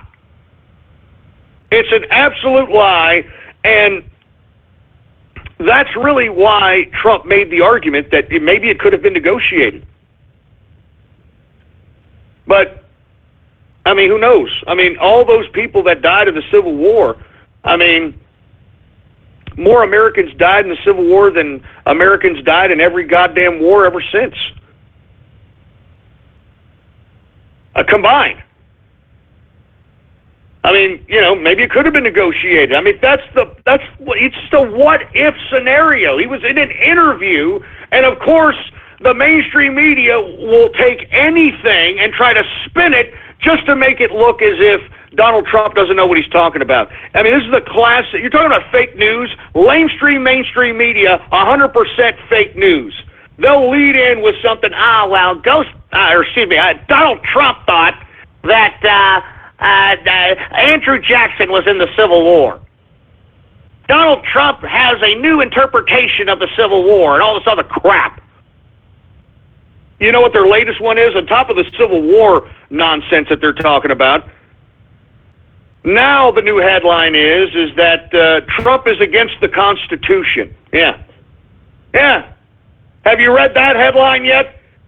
Oh, God, Trump doesn't like the way the framers framed the Constitution and all this other. Get out of here. Trump made one comment. All right? Trump made one comment. He made one comment and said that the whole system, as far as Congress is concerned, is very bureaucratic. Very bureaucratic. That's all he said. And it moves very slow. And whatever bill that he wants to initiate ends up being something so convoluted because of the bureaucratic system of the subcommittee and committee and then floor and all that crap, that by the time the president gets the bill, I think I said this the last show that I was on, it's filled with a bunch of pork barrel spending. All right, and then, you know, for you folks that don't know what pork barrel spending or porky amendments, it means when somebody who sits on a subcommittee or committee, when they know that a bill needs to be passed, they will purposely add an amendment for whatever that congressman wants, for whatever that senator wants. They'll just add it. It doesn't even have to be a part of the bill. I mean, literally right now, so they're talking about health care going to a vote this week, right? Some morons in Congress in there could literally slip in that, he wants $5 million to put a statue of Scooby-Doo in his district. I'm not joking. I mean, of course I'm playing. Of course I'm sarcastic. I mean, of course there's no congressman wanting to put up a statue of Scooby-Doo, but it's those types of amendments. You know, the bridge to nowhere in Alaska. You know what I'm talking about? I mean, millions of dollars to study like pig farts and their effects on rat faces, and I mean stuff like that, man. And why do these guys do it? Why do these congressmen do it? Because they're trying to pay back everybody who donated to their campaign contribution accounts. You understand? And Trump simply just made a comment that it's so bureaucratic that even though he wants certain things in a bill, that certain things could be added or not added because of the system that is comprised to pass bills. Now, I'm going to be honest here. I actually do believe that the government is a little too bureaucratic. I don't think that we need subcommittees. All right? I don't even think we need as many committees as we have, if you want my view. I mean, all it does is create more and more breeding grounds for fleecing the taxpayer.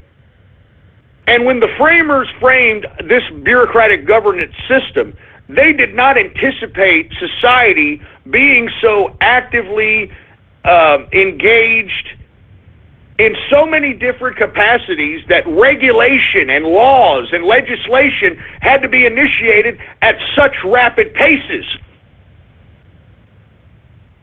I mean, do you understand? I mean, I just don't think that we need all this bureaucratic crap to be able to legislate properly. I mean, we should not have congressmen and senators being able to add amendments that have nothing to do with the bills. Adding porky amendments, pork barrel spending for no goddamn reason, just because because listen, in many cases, folks, when these congressmen and subcommittees, when they add an amendment and it doesn't pass, then they're going to vote no. And if enough of them vote no, then it ain't going to get past subcommittee. All right, it ain't going to get past subcommittee if there's not enough people that vote yes to pass this to committee. There's nothing they can do about it. And as a result, when it goes to committee, same thing. When it goes to the floor of both House and the Senate, the same goddamn thing. It's sick. That's why, folks, our system has been so screwed up. It's been so screwed up. And that's why I've been trying every single day on this broadcast for over a year now to try to engage with you, to hope to inspire a lot of you to hold these goddamn congressmen's feet to the fire. We can't let them get away with this anymore. This is a government made for the people and by the people, man. But if we fall asleep at the wheel, they are going to continue to do these types of mischievous, disgusting, and criminal, as far as I'm concerned, activity. So once again, not to digress, the mainstream media, of course, is trying to spin that Trump doesn't know anything about the Civil War. He thinks Andrew Jackson fought in it and all that. It's a freaking lie, folks, all right? I heard the interview. It was an XM radio interview, all right? It was done at the White House, and it was a what-if situation, and he was making it he was talking about Jackson and then went into, the Civul War and said he wasn't around at that time, but what if he was? What if it could have been negotiated? I mean, these are the things that I think about. I mean, and of course the mainstream media, whatever they can do to spin it to make Donald Trump look stupid. I mean, where were these media people when Obama was in power? Yeah, you know what? If you looked up Obama's ass, I think that's where you'll find the mainstream media, all right? I mean, Jesus Christ. And then you have these headlines now that Donald Trump doesn't like the Constitution. Are you kidding me, man? Get the hell out of here. Trump doesn't like the Constitution, man. I read it. I read the headline. CNN said that, he doesn't like the Constitution. He doesn't like the way the Constitution was framed. Stupid, man. I'm telling you, you mainstream media people, you should be sued.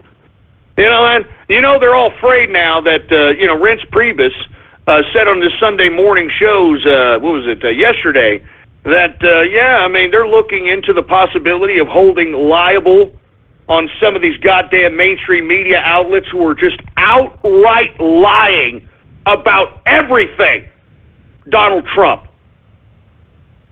They're lying about everything about the man. Everything. Makes me sick, man.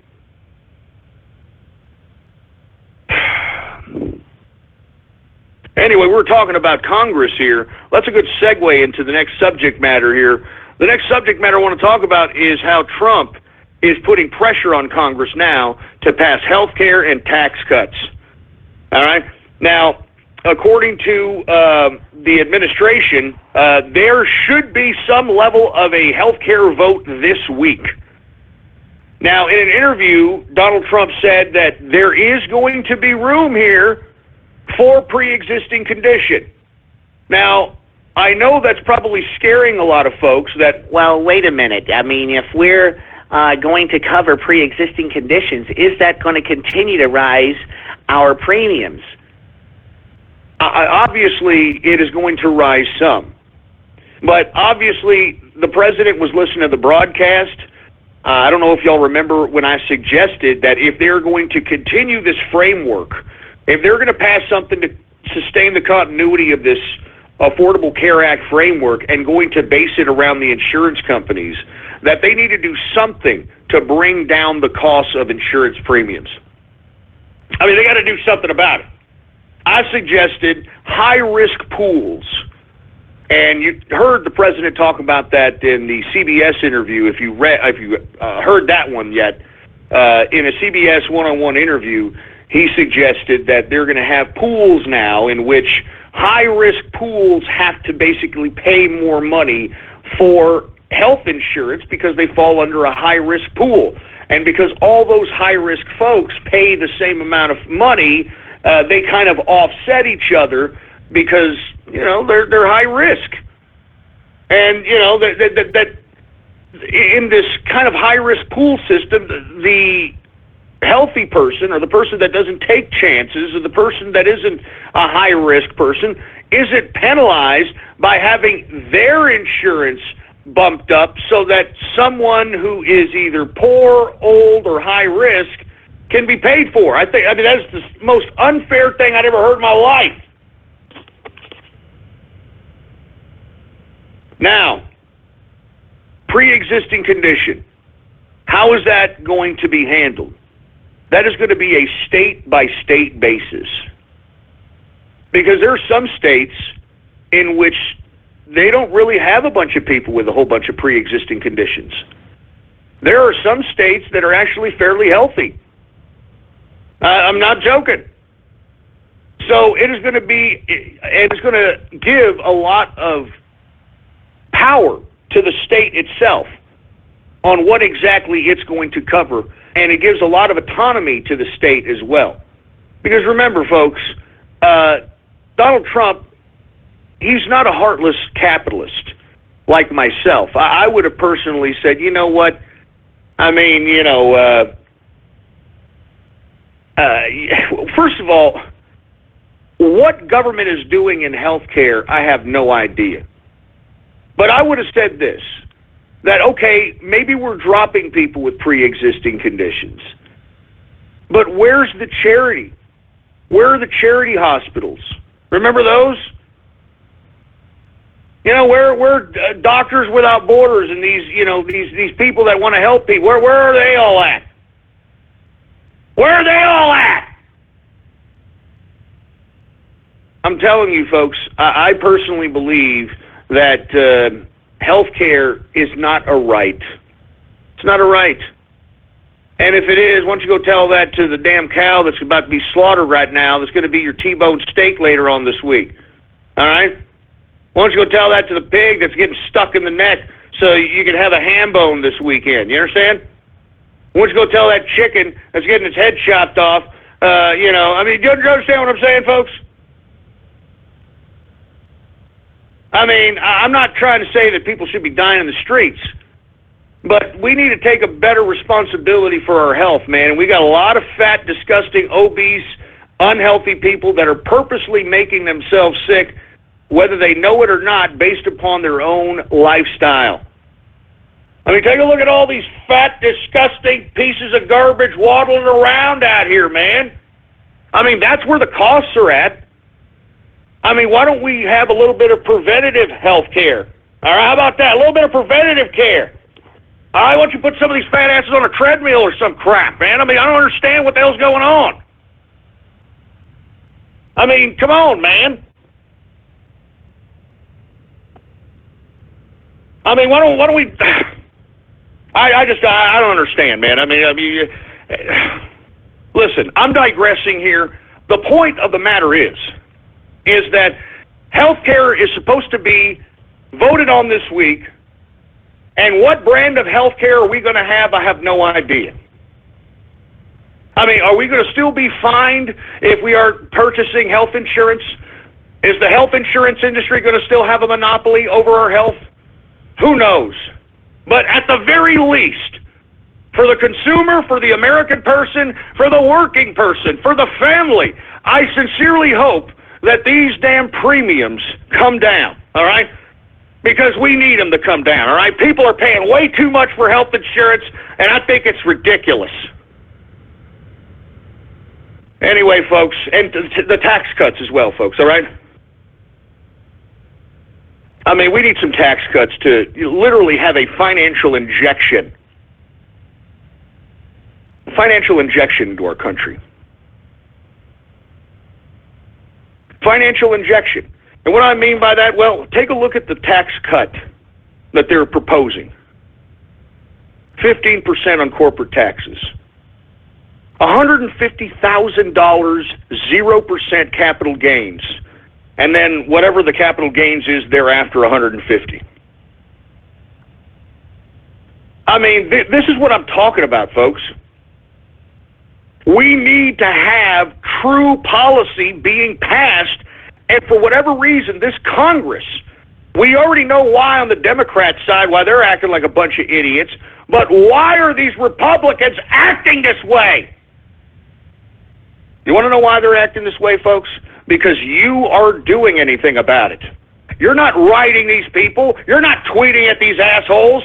You're not emailing these people. You're not Facebooking these people. These people are flexing their nuts. And you notice that every one of these idiots that are out here trying to be obstinate about whatever, whether it's the health care issue or the tax cut issue, they all have to put their goddamn faces on the TV. They all got to put their faces on the TV because that's what it's all about. Every one of these Republicans that are not falling in line with passing policy that was promised in campaigns in 2016, these people are now nothing more than media attention whores. And that's what's motivating their actions, in my opinion.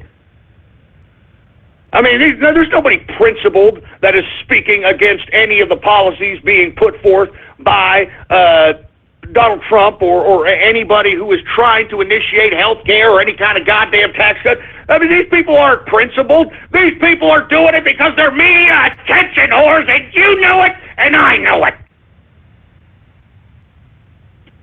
So anyway, we shall see if we get health care delivered this week, and better yet, what kind of health care, I don't know.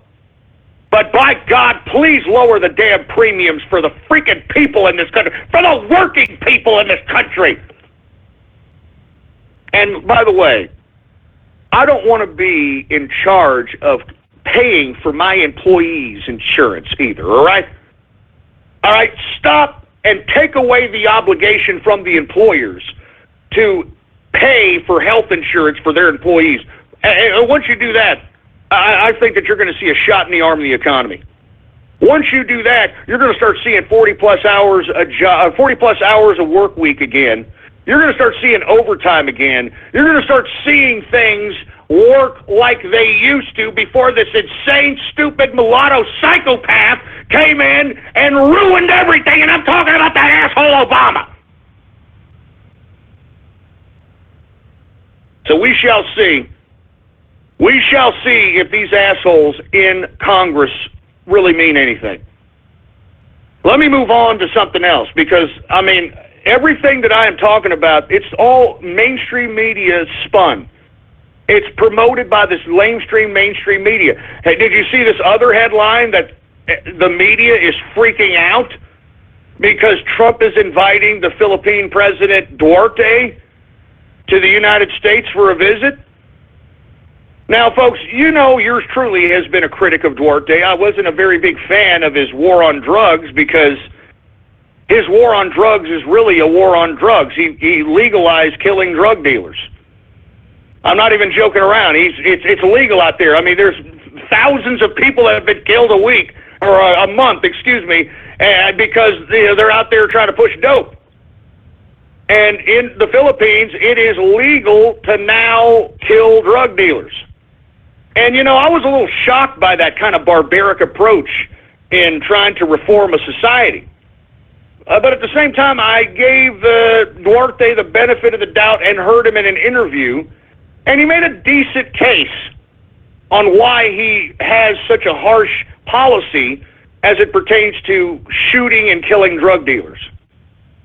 He said that they're a very poor country, the Philippines, and that they have so many people addicted, and that they did estimates, and it would cost anywhere from $1 to $2 trillion to be able to rehabilitate the country. And he said, we don't have that kind of money. He even said it in the interview. He said, we don't have that kind of money. So why are we even going to bother? Why don't we just go shoot the drug dealer, all right, and just solve it all. Solve it all. Now, I don't know if I agree with that, but I have a better understanding on why his rational thinking is that it's okay to just kind of legalize killing drug dealers. You know what I'm saying?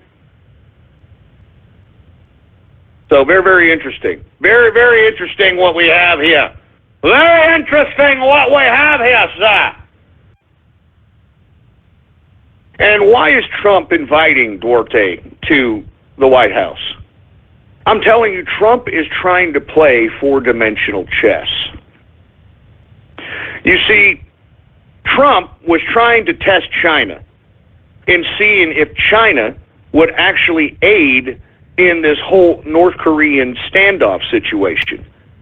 And I think what Trump has exposed is that China is not the big badass that it claims that it tries to portray itself. Because if it were, I think that we would have seen China go in and remove Kim Jong-un very, very easily. But we continue to hear from China that there needs to be a level of restraint. You know, we keep hearing from China, and not just that, Russia, and all kinds of people, we calm down, there needs to be a peaceful resolution to North Korea, there needs to be a peaceful resolution to North Korea. I mean, look, I personally believe what's going on here is Trump restructuring the global order while at the same time pulling the paper tiger mask off of all these supposed superpowers. You see, China's just sitting there with 150,000 troops on the border of North Korea and isn't doing nothing. As a matter of fact, I haven't heard China say one goddamn negative thing. You understand? About the United States. Prior to the Chinese president meeting Donald Trump at Mar-a-Lago, I mean, China had threatened to nuke us about 2 or 3 times prior to that. I'm not even joking. You can look it up online. The headlines are still out there. Now China is playing a very passive approach in its own Asiatic affairs. Remember, it was the one that initiated this whole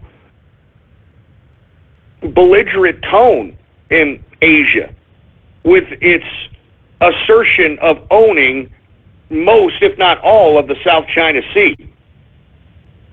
And now that they find themselves in the middle of this North Korean situation, I don't think they want to take out Kim Jong-un because I don't think that they have the balls. I'm not joking. I don't think they've got the balls.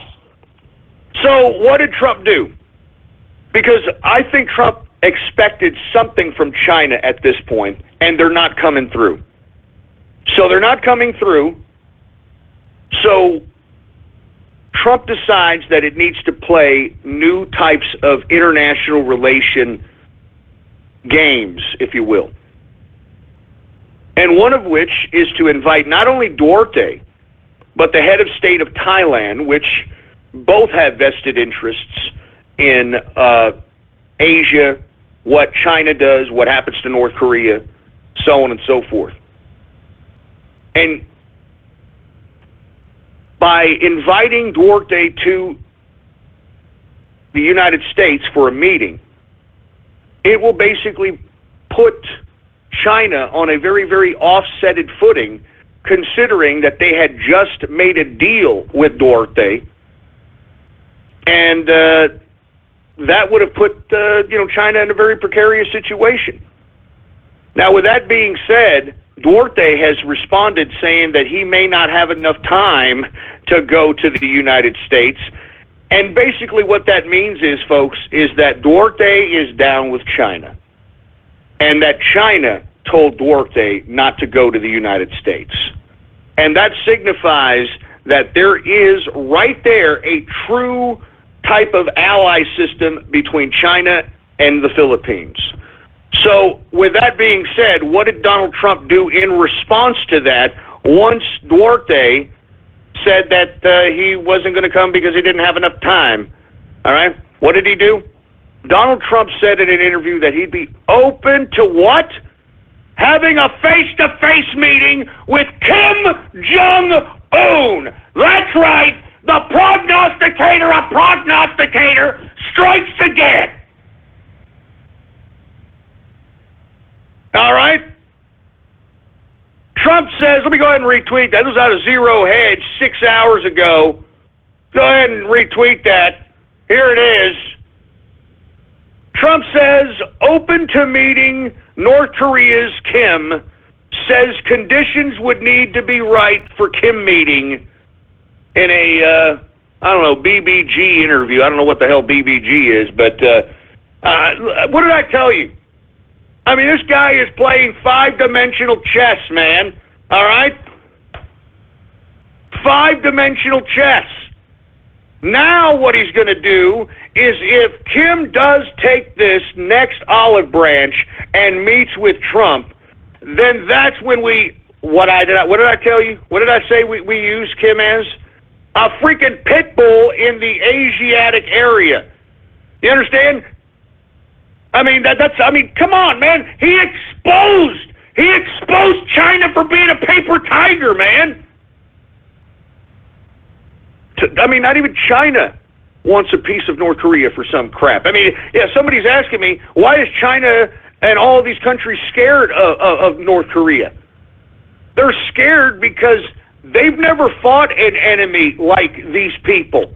These people are indoctrinated fanatics that believe that the Kims, the goddamn Kims are gods that came from the mountains and liberated North Korea. Do you understand that? I mean, no one's ever battle-tested these people. And these people are very fanatical. I mean, very unpredictable. There is no battle plan for North Korea. You know, you can always look back in empirical history as it relates to battle plans and the way certain sects of people fight and their strategies and so on and so forth, their wills, you know. But this is a very, very peculiar situation.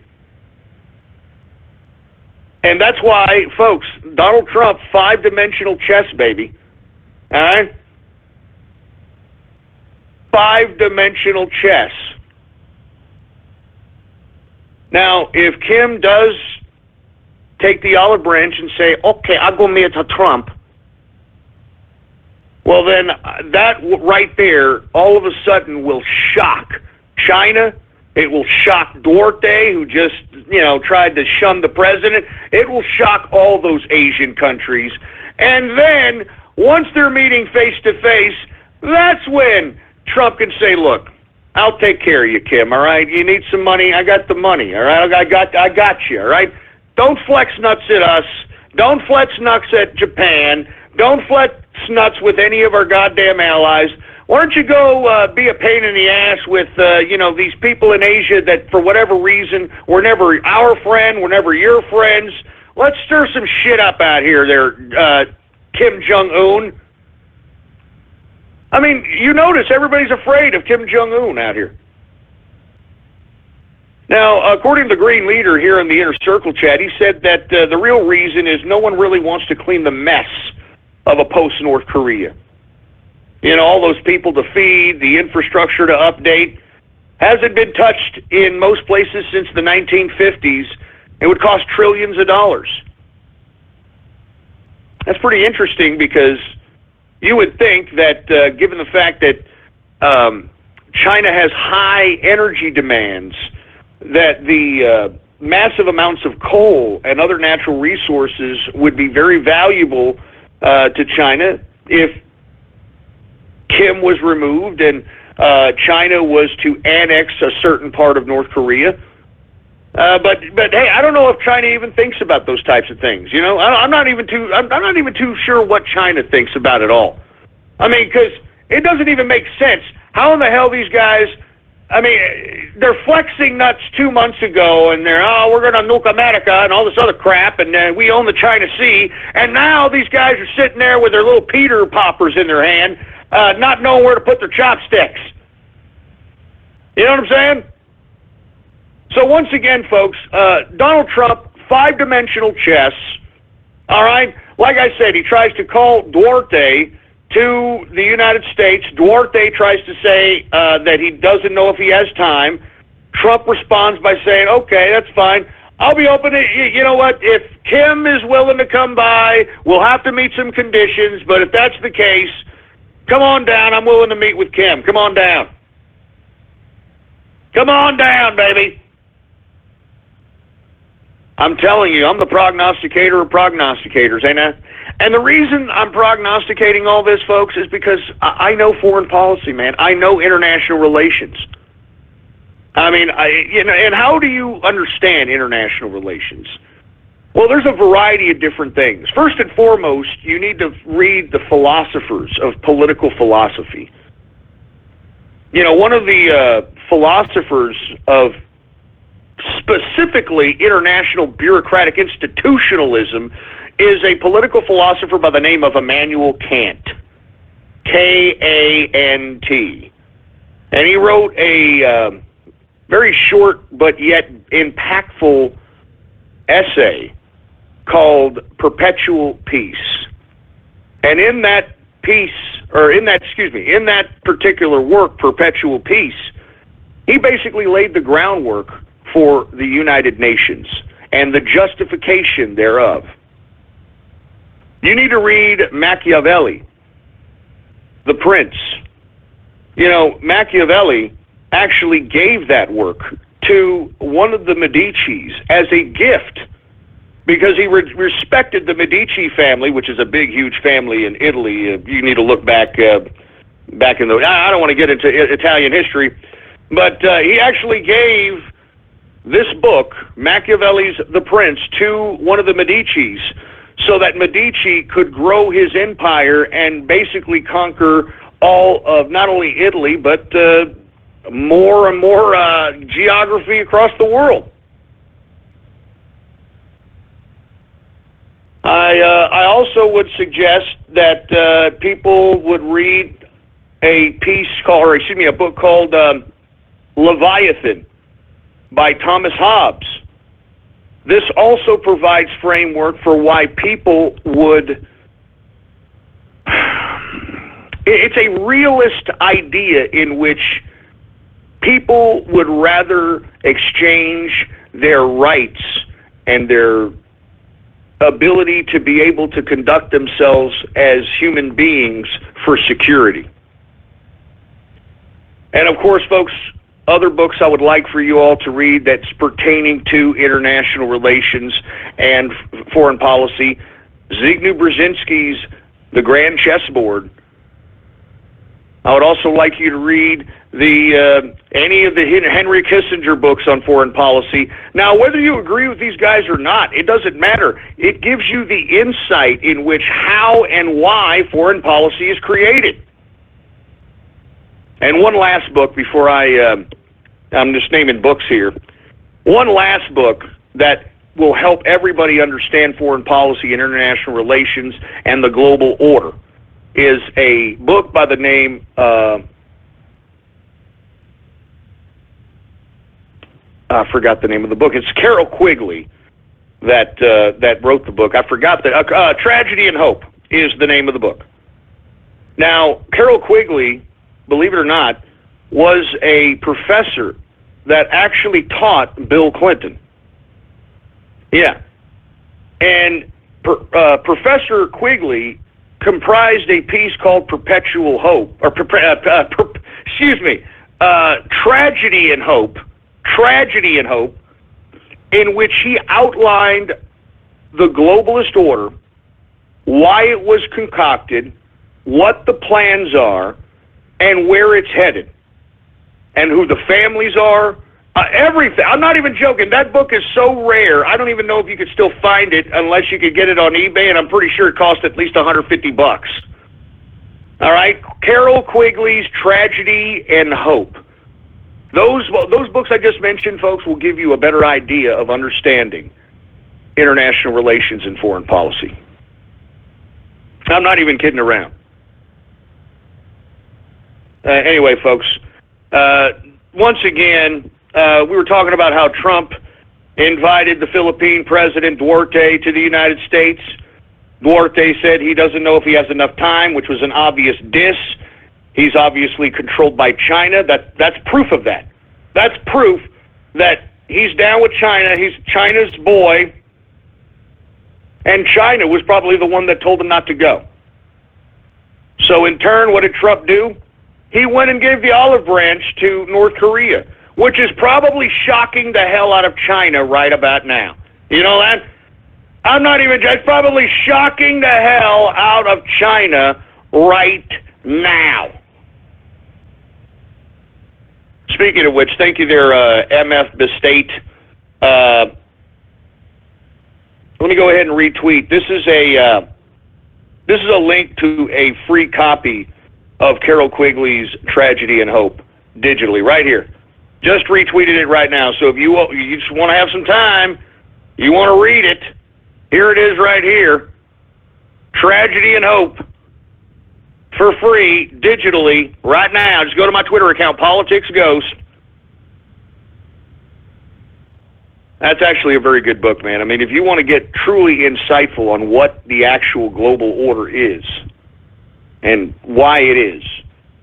And, I mean, this guy wrote this book in the 50s, so this just goes to show you how long they've been planning this stuff. That's why I kept telling you people, I mean, what did you think Trump was going to do when he came into office? Did you think that he was just going to come in and now that he's magically president, you know, now that he put his hand over a Bible and said, you know, I solemnly swear, that gives him the authority to what? To wage war against the globalists? I mean, who's going to back up who in the hell is going to back up Trump for that? You? I mean, I'm just saying, man. I mean, you have to understand how this system works. You know, you don't understand. It's order out of chaos. It's order out of chaos. Anyway, folks, let's move on, all right? Let's just move on here. Because, I mean, I don't want to get into this whole discussion about, you know, the whole... Because I just didn't understand how you people thought that, you know, you were going to defeat the globalists when we don't even have a cohesive country. You know? I'm not even joking. I mean, we don't even have a cohesive country. How the hell are we going to take on the global order? You don't take on the global order. You take over the global order. And that's what I've always said. Didn't I always say that, folks? I said that the only way that a true revolution can happen, true change can happen, is from the top down. And that's exactly what we have witnessed in 2016, and that's what we are witnessing today. We are witnessing a capitalist right revolution that no one has ever seen before in their lives, and that's why everybody in this country and everybody in this world is in shock and awe right now. Everyone is in shock and awe. And I don't blame them, boy. I don't blame them.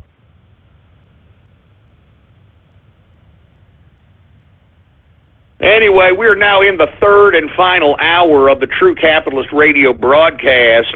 And, of course, I am your host, the man they call Ghost. And once again, I want to thank you very much for tuning in with me, folks. Before we get it started, I'd like to remind everybody to please spread it around, and spread it around like goddamn wildfire that True Capitalist Radio is in effect and in the house. And we are live every Monday through Friday, 4 p.m. Central Standard Time, right here on the official website of the True Capitalist Radio broadcast, and it is blogtalkradio.com/ghost. That's blogtalkradio.com/ghost. And of course, if you haven't already done so, please follow us on our social media accounts, of course, Twitter and Gab. I'm under the name Politics Ghost, all one word, no underscores, Politics Ghost. And I'd also like to remind everybody that I am going to use the website ghost.report, I'm going to use that as my own social media outlet. So those are my 3 social media outlets right there, all right? Twitter, Politics Ghost, all right? Gab, Politics Ghost. And, of course, the website, you type in your browser, ghost.report. I'm going to be posting things on that daily. I'm going to be posting things that are outside the show norms. Who knows? Maybe I'll post some recipes for some tacos or something. Who knows? Maybe I'll show you how to goddamn fry a steak. Who knows? Maybe I'll show some of you how to tie your shoes. Who knows? Anyway, with that being said, let's move on to another subject matter here, folks. We're talking about a little bit of this, a little bit of that. Let me move on to something else. Let's talk about the hypocrites of all psychopathic hypocrites, and I'm talking about Barack Obama. That's right, I'm talking about goddamn Barack Obama. Did you hear that this son of a bitch is making $400,000 a speech, all right? He just gave one to Wall Street for $400K. He's about to give another one, for Christ's sake. I mean, give me a break. $400,000 a speech? How much does this mulatto need? I thought this guy was a community organizer. I thought that he was a man of the people. I thought that he was a man out of Chicago helping them poor boys out there. What the hell? How much more money do you need, boy? Folks, he's getting paid, all right? He's getting paid $400,000 a speech, okay? He just got paid $65 million for his freaking book, all right? $65 million for his freaking book deal. How much more money does Mr. Man of the People, how much more money does Mr. Yes We Can, how much more money does Mr. Change need? And not to mention, how come I don't hear too many people complaining about this son of a bitch? The hypocrisy. How come I don't hear the utter hypocrisy about Barack Obama? All you assholes that voted for this man, you should be ashamed of yourselves now. Don't y'all feel like suckers, huh?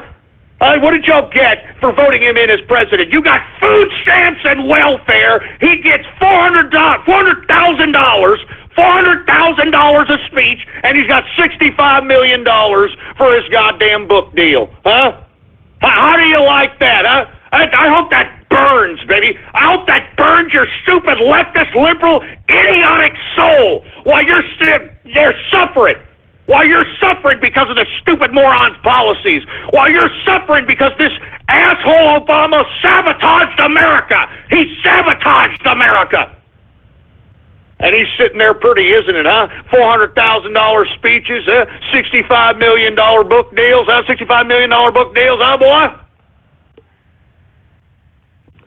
You should all be ashamed of yourself. I'm not joking around. I will never forgive any of you for voting for this piece of trash. I'm not joking around. I'm not kidding around. If I find out that any one of my employees ever voted for Obama or anything, get the hell out. I don't care if you sue me. Get out! You're a piece of trash. I spit on you people. It's you people that brought the problem to America. It's you people that voted this affirmative action president into goddamn power that has put us in the current position that we're in, you goddamn scumbags. He was an affirmative action president, folks. He was an affirmative action president because you people decided that because he was a mulatto, and you know what? I'd like a black check on Barack Obama. You understand that? I'm not joking around, man. I've seen white people darker than him. Get the hell out of here. Oh, yeah, Barack Obama Sr. was his father. Give me a goddamn break, man. You put Barack Obama Sr. in a goddamn freaking dark room, you can't see him unless he smiles, okay? And you mean to tell me that none of that rubbed off in the genes on Barack Obama? The hell out of here, man. The hell out of here. That's Frank Marshall Davis's kid, and everybody knows it. And if you don't know who Frank Marshall Davis is, why don't you do a side-by-side comparison of a Frank Marshall Davis next to Barack Obama? That's his real daddy. Yeah, the infamous communist, the infamous pornographer. Oh, yeah, and by the way, you know that Barack Obama's mother did pornographic material with old Frank Marshall Davis. Oh, yeah.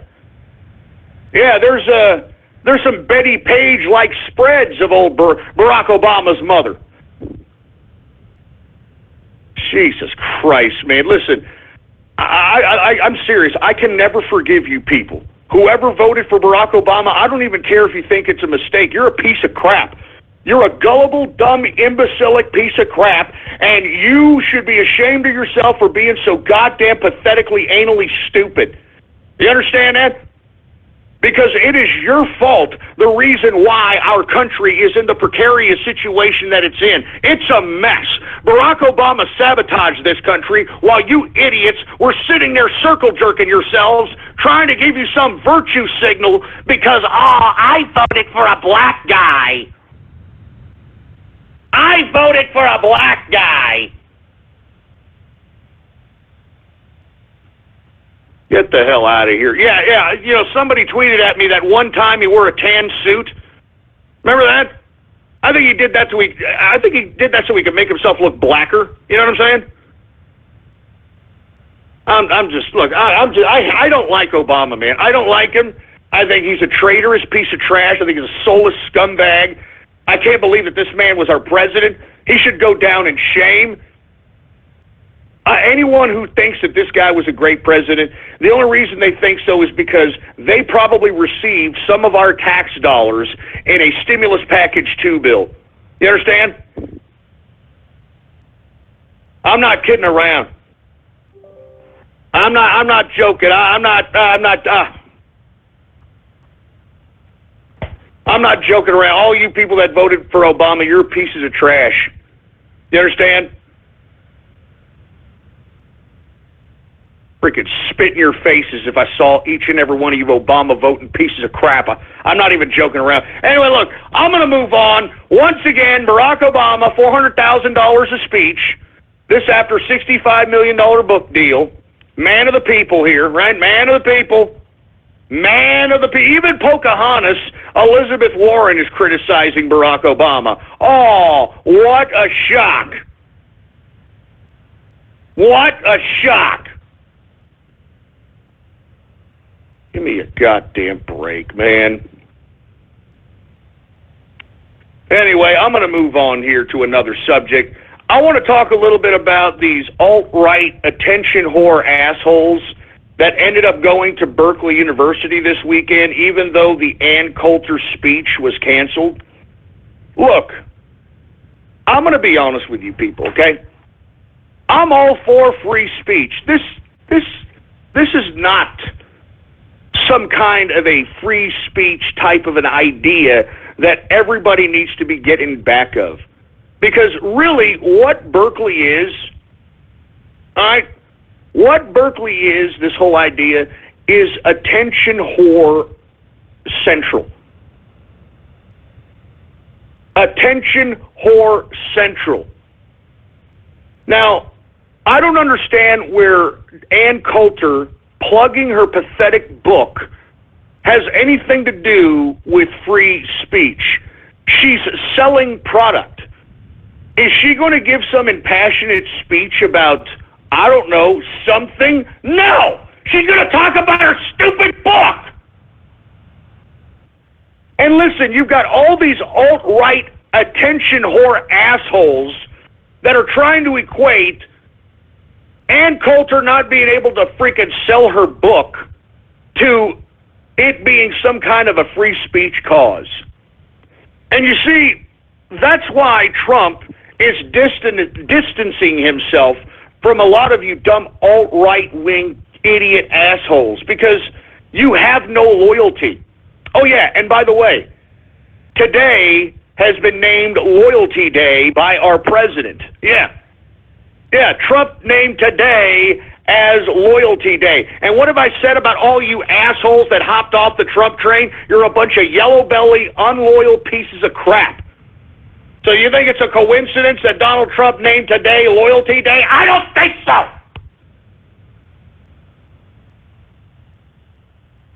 So that's why I'm saying, folks, all these alt-right attention whore assholes decided to show up down there to Berkeley. And what did they do? They gave a stupid, dumbass speech like anybody gives a crap. You know what?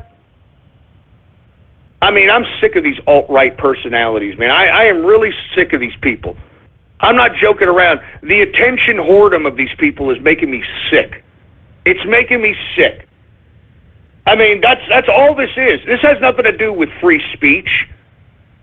All right, this has everything to do with these people being a bunch of attention whores, man. I mean, what the alt-right is doing, in my opinion, can be equated to what the left did 30 years ago. Because, 30 years ago. I'd say 50 years ago. Almost 50 years ago in the 60s, all right? I mean, in the 60s, you had all these leftists that wanted to be leftists. Why? Because they wanted to basically be attention whores and give speeches and, go to campuses and raise ruckuses and all that crap. I mean, this is the modern day. The alt-right, in my personal opinion, are a bunch of closet leftist agitators. You know what I'm saying? I'm not joking around. I mean, anybody who identifies as alt-right at this point is a joke. It's an utter joke at this point, man. Alt-right. I mean, with Milo obviously being pro-pedo, and Lucian Wintrich and what his photography he likes, and Cernovich, and his blogs about being with trannies or whatever the crap. I mean, do you understand what I'm saying? These people are all a bunch of attention whores, man. And listen, Cernovich, Ann Coulter, Baked Alaska, that freaking idiot Prosobic or Proabic or Prosobic or whatever the hell your stupid name is. All you dumb alt-right assholes. It's not about you, okay? We don't care about you. We don't care what you have to say. We don't care that you're a cult of your own personality. We don't care. I don't want you to equate what you're doing out here at Berkeley as some kind of a goddamn free speech idolization. It is not. All right? It's not. Because, hey, I'll tell you what, if Ann Coulter had the balls, instead of being a fucking smug, disgusting, hatchet-faced blonde cunt on TV, on Tucker Carlson after her goddamn speech was canceled. She could have gotten her stupid damn frail ass down there to Berkeley, and she could have spoke with the same idiots that were out there attention whoring. She could have went out there and spoke as well, but she didn't. You want to know why? Because Ann Coulter is a piece of all-talk trash. I tweeted out when Ann Coulter was throwing a pie in her face at a goddamn college speaking engagement, she got scared shitless. All right? When they threw a pie at her, she got scared shitless and ran away like she was running away from the goddamn Richard Ramirez Night Stalker. Okay? And let me tell you something, man. You, especially as a political agitator like Ann Coulter, you should expect something like that to happen. You should always be ready for something like that to happen. But no, right? She's a woman, right? She expects that she could be a smug cunt all day long. She'd be a smug bitch and nothing's going to happen to her. Screw you, Ann Coulter, you stupid hatchet-faced, dumb book-peddling cunt. Shove it up your ass.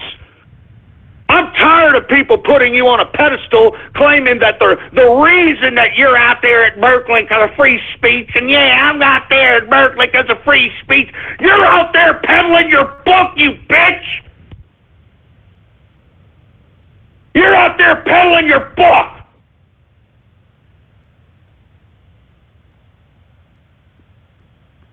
I'm sick of it, man. I'm tired of fake-ass people, man.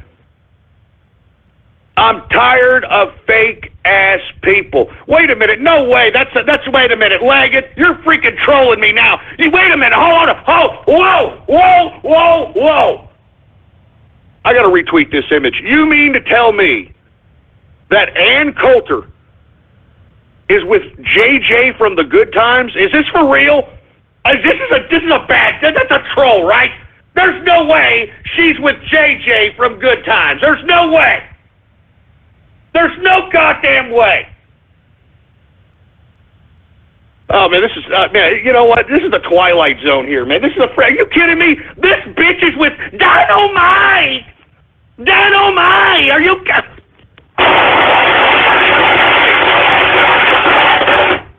I mean, what the... What kind of a funny farm are we living in here in America, man? What kind of a funny farm, man?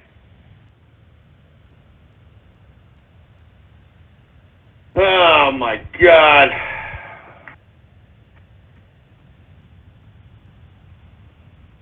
Oh, my God. Give me the mic. This broad is with Dynamite, baby. Oh, my God. And look, it's for real. Look at this. Thank you, Liberty Capitalists. Ann Coulter allegedly dating JJ from Good Times. I mean, what sense does that make? Hey, white nationalists, there you are. How you like that, baby? Huh? That's what you're backing up right there, huh? All you Berkeley assholes, all you alt-right freaking wannabe white nationals, there it is, huh? There's your free speech. That's what you were out there. Oh, yeah, Ann Coulter, free speech, free speech. How you like that, huh? Dynamite! That's funny, man. I'm sorry. That's funny. And, oh, you know what? Dynamite is a liberal Democrat, too. Oh, he's a liberal Democrat. I mean, this stupid blonde bitch.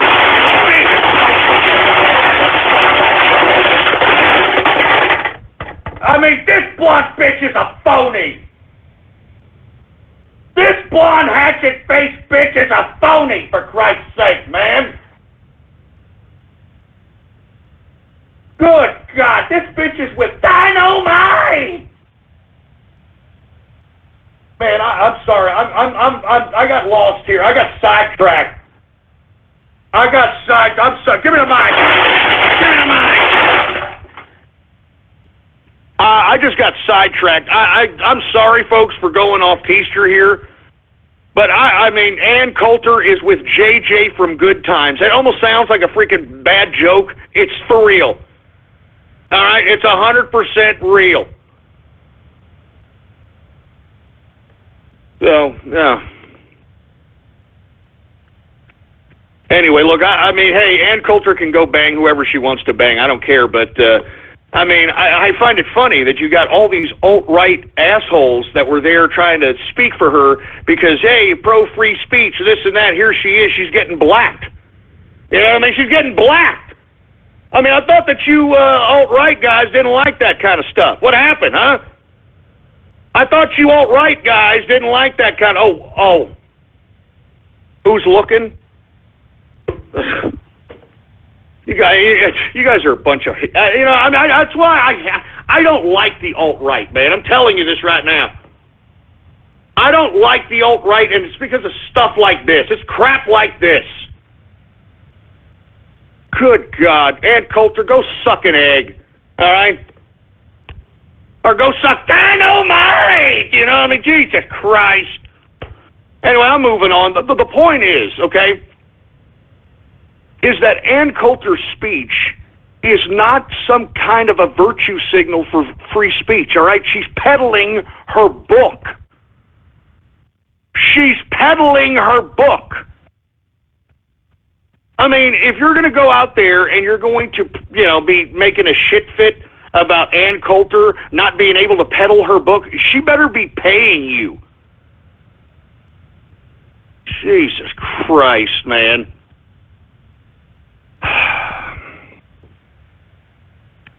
Anyway, folks, I'm just sick of these alt-right people, man. I'm so sick of them.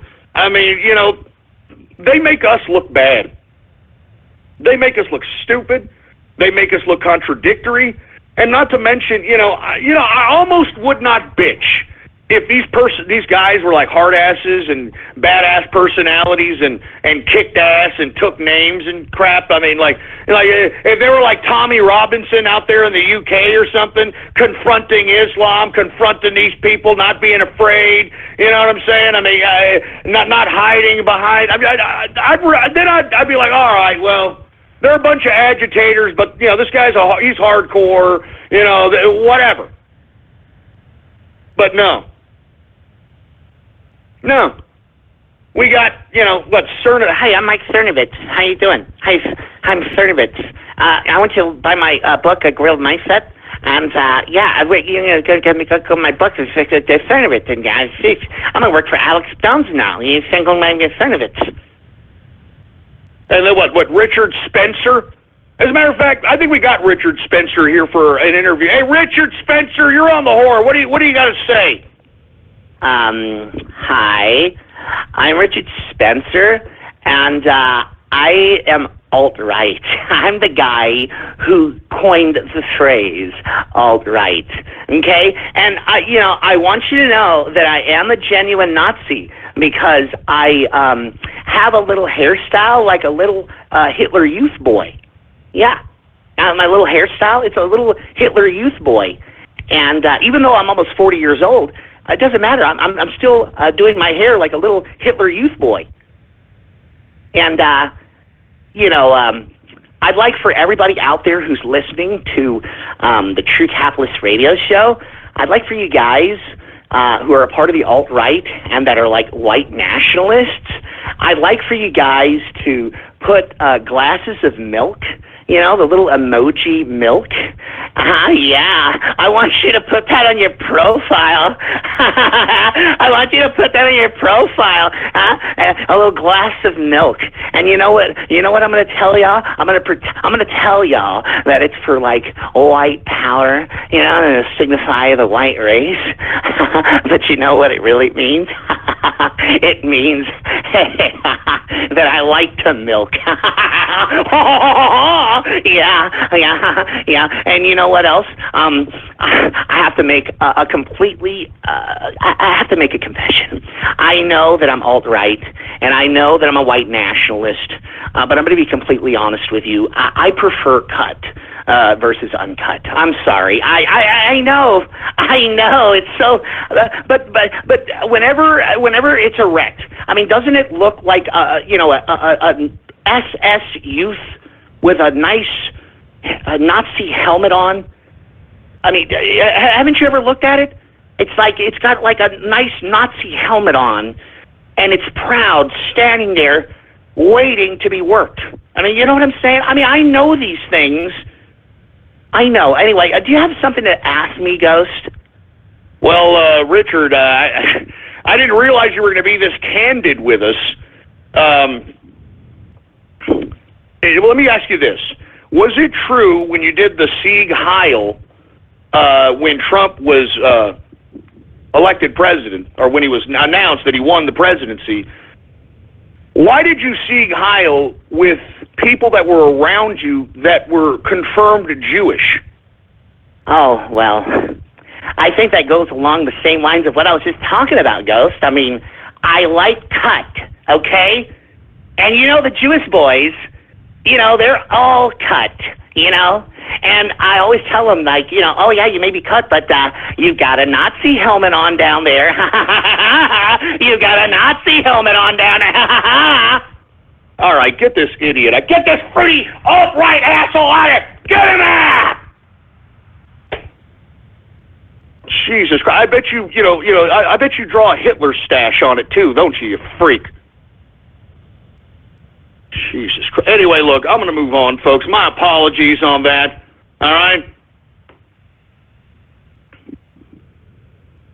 Anyway, I was talking about how the alt-right attention whores go to Berkeley during the canceled Ann Coulter speech. And I don't want to talk about that anymore. Those people are idiots. Anyway, let's go on here. We already talked about how Trump does want to open face-to-face meeting with Kim Jong-un. And before I move on with that, the latest ballistic missile that was fired by North Korea allegedly was going towards Russia.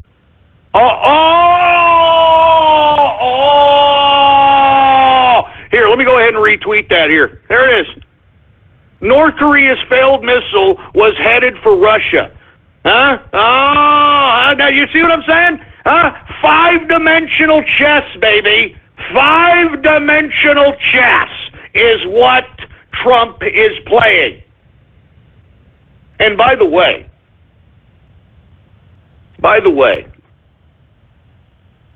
where is Putin? I mean, remember during the 2016 campaign, Putin couldn't stop showing his dumb, disgusting looking face. You know, couldn't stop showing his manlet self on television, you know, thought he was badass, so on and so forth. I mean, I can't, where is he? Where's Putin? Where's Pootie Poo? Where's the big strong man at? He's shutting his stupid, dumb Ruski mouth now that he realizes that he and his stupid, dumb psyop out here in America didn't work.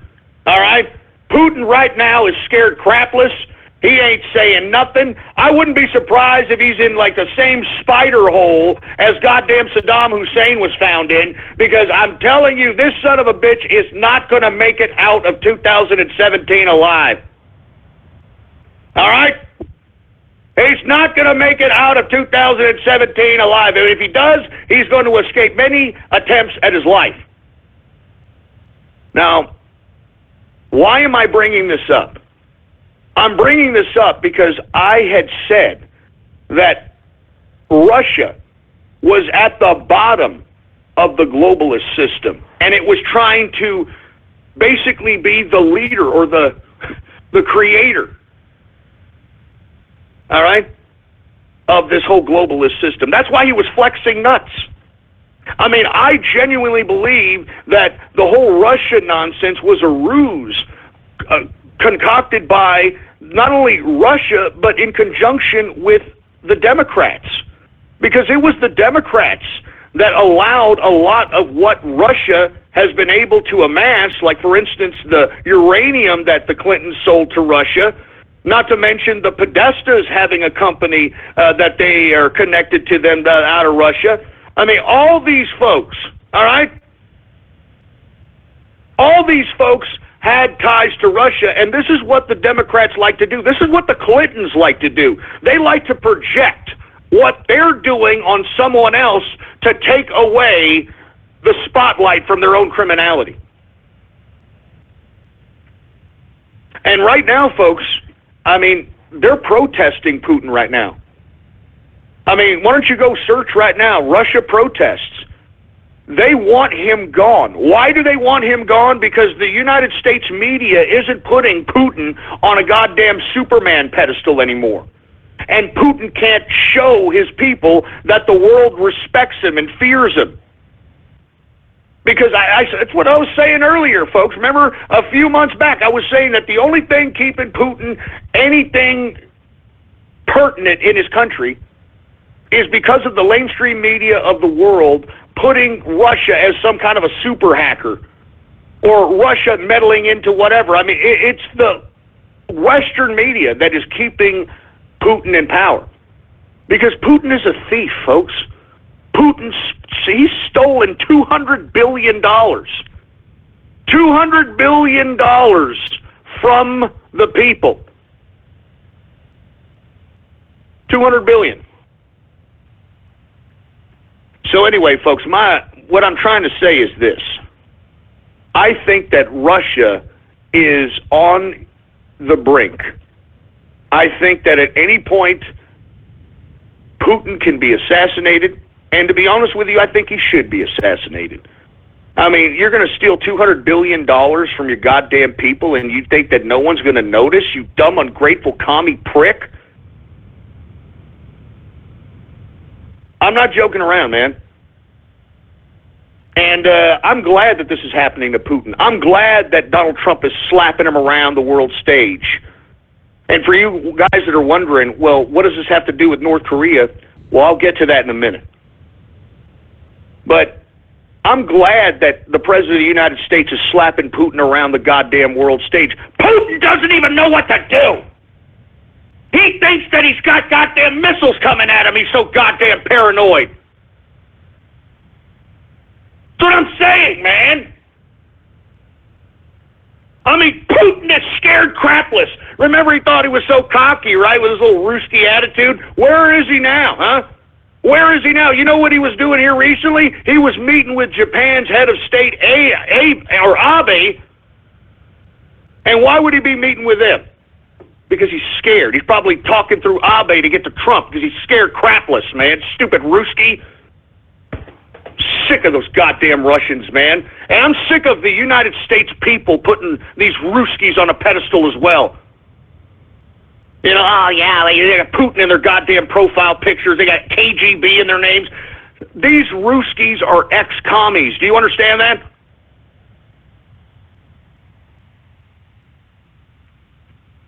Anyway, look, I've got... anyway, as far as the missile going towards Russia, folks, the United States and the intelligence community, the deep state hackers, if you will, they've been able to hack the ballistic capabilities of North Korea and be able to change the coordinates of whatever ballistic trajectory that they have input into the ballistic missile. And as a result, while they did this ballistic testing, the ballistic missile was hacked. And why not throw it? Why not throw it Russia's way, huh? Why not throw it towards those stupid Ruskies, man? God damn it, I'm sick of these freaking Russians, man. Look, I don't like Ruskies, man. I don't. I mean, don't you realize that this is the same country that brought us serfdom? Serfdom is lower than slavery. And they lived under serfdom for freaking, I don't know how many a generation of goddamn monarchs. I don't like Ruskies, man. I don't. I'm sorry. I mean, you can't trust them. I mean, they're the only people that can sit here and with a straight face tell you one thing. For years they can tell you one thing while internalizing their true motives the whole goddamn time. They are not to be trusted. I don't trust Ruskies as far as I can throw them. I'm sorry. Goddamn vodka drinking cockeyed bastards. I just don't. I'm sorry.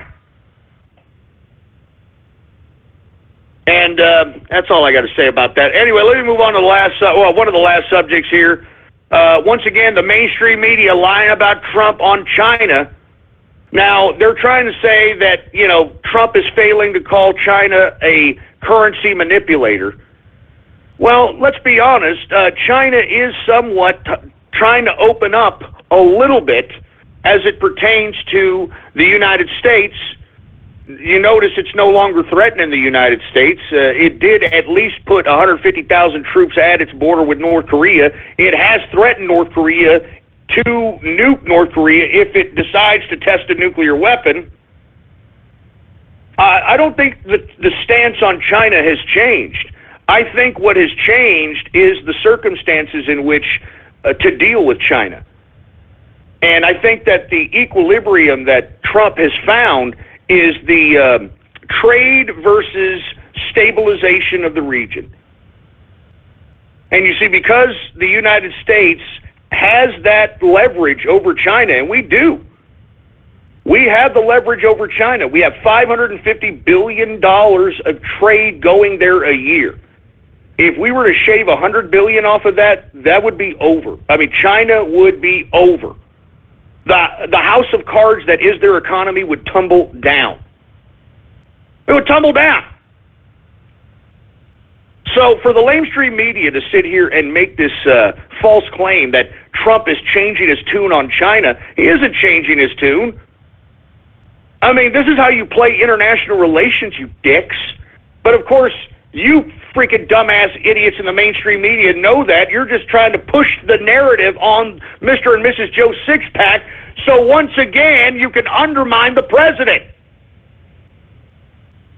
But our president still has a tough stance on China. That's why he keeps talking about China, that, hey, China may or may not do something to North Korea. China may or may not do this. Hey, North Korea, you launched the missile. China may not like it. China, China, China. I mean, Trump is putting China's balls on the table. And because they're not willing to hit North Korea, it shows that these people are paper tigers, man. Complete paper tigers. And you notice they're not even talking any more mad crap about the South China Sea anymore. I'm telling you, man, Trump has taken control of the global order. This global order is ours now. It belongs to us, the capitalist right. That's who it belongs to. It doesn't belong to the international bureaucratic institutionalist anymore. It doesn't belong to the damn central banks anymore, that's for sure. Oh, yeah. And by the way, it is said that the Trump administration is going to utilize blockchain technology, which is the fundamental technology that creates cryptocurrency. It is going to use that as the back end of their healthcare system. That's what I'm saying. Anyway, folks, look, I just have to keep reiterating every lie that is being told by the goddamn mainstream media. I got to reiterate that they're lying and that the truth is this. I mean, I can't stand that these people can lie, man. Anyway, look, that's it. I know today is May Day. You got all these leftists out here circle jerking each other. I don't even really want to acknowledge May Day because if you want my opinion, this should be free helicopter rides day. You know, this should be free helicopter rides for Antifa, for commies, socialists, social justice warriors, and all leftists. All right? I'm not even joking. As a matter of fact, folks, we still got helicopter rides apparel. Let me go ahead and retweet that right now on my Twitter account. Go ahead and take a look at it. Helicopter rides for Antifa, communists, socialists, SJW, and leftists. You know, I've been getting some tweets and some messages from people that actually have purchased the apparel and have been wearing it out. They have been getting some wide-eyed stares. They're enjoying trolling people in real life with a shirt on because people are like, wow, are you serious? I mean, you just kind of want to throw people off a building and, oh, my God. Give me a break. Anyway, let me move on. And wait a minute. Do I got somebody dissing me in my goddamn inner circle chat, for Christ's sake? Do I got somebody dissing me in my freaking inner circle chat, for Christ's sake, man? You see, you know, I don't know what you guys. What do you guys think? What are you thinking? What are you thinking? And of course, it's a person who's under fucking 20 years old, for I'm tired of you pricks under 20, man. I'm fucking tired of you pricks under 20. You people make me sick, man. You young people make me sick. I'm sick of it.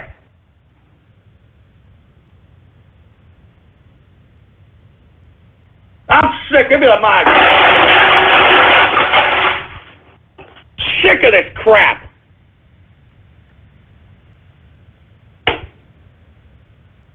Seriously, man. You know what? Let me silence some of these people here. I don't want to see these people.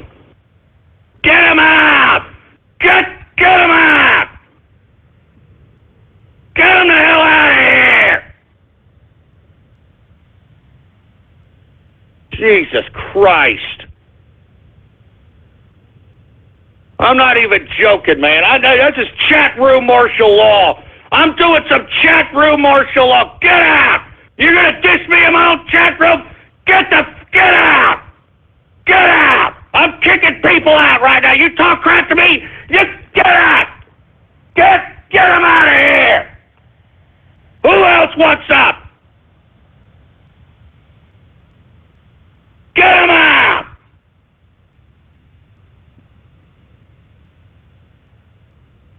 Jesus Christ.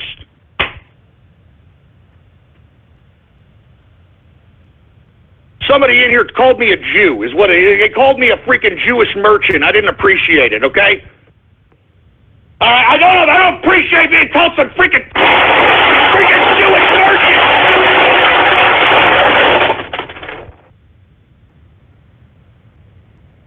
Jesus Christ. Give me a break.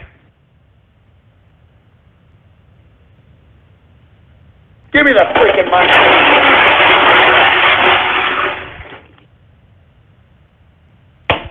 Jesus Christ, man. I'm not even joking. Don't call me a Jewish merchant again, you stupid son of a bitch. All right?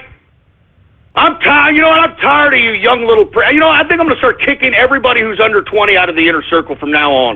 Fucking tired of you young fucks, man. I'm serious. You people are stupid. I mean, you know, once upon a time, you used to have 18-year-old pricks. You used to have 18-year-old pricks that actually had some sense, that actually wanted to be, somebody, a man, some capacity, for Christ's sake. You know what I'm saying? I'm not even joking, man. I'm thinking about kicking everybody out of the inner circle that's under the age of 20. You people make me sick. You are a disgrace. Each and every one of you have disappointed me. Y'all are dumber than dirt. Y'all spurred out, for a lack of a better term, for Christ's sake. I'm not even joking around. I'm kicking these kids out of here, man. I'm not even joking. I mean, I'm tired of it, man. I'm tired of playing babysitter to these little fruits. And not to mention, with all due respect, the same under 20-year-old little pricks, what are they doing? They're hanging around these little fruit bowl, little furries, and these. It all reverts back to the cartoon thing. It all reverts back to the goddamn cartoon thing, man. I'm not even joking around. Hey, look, I don't want to air, more inner circle business. All right, but somebody, and the person that's talking right now, all right, you're who I'm talking about. You, yes, you that just tuned in. I'm talking about you. All right. We made a little bit of a situation, kind of a joke situation this weekend. And because of the joke situation, I heard that you spurred out, all right? You spurred out so hard that you were actually trying to, like, make the goddamn inner circle, like, what, go on your side and what, revolt? Because why? Your feelings were hurt, you little goddamn prick? I saw the chat log. You should be ashamed of yourself. And not to mention, today's his birthday, too. So, you know, I mean, I can't kick this little brat out because it's his birthday, and then he'll use that as a reason to, you know, freaking give himself a dirt nap or something. You know what I'm saying? He'll probably be in another chat room somewhere saying, man, I can't believe it. I'm going to hear y'all. Shut up, you little young prick. Shut up. I'm sick and tired of you young pricks. I am sick and tired of you young little pricks, man.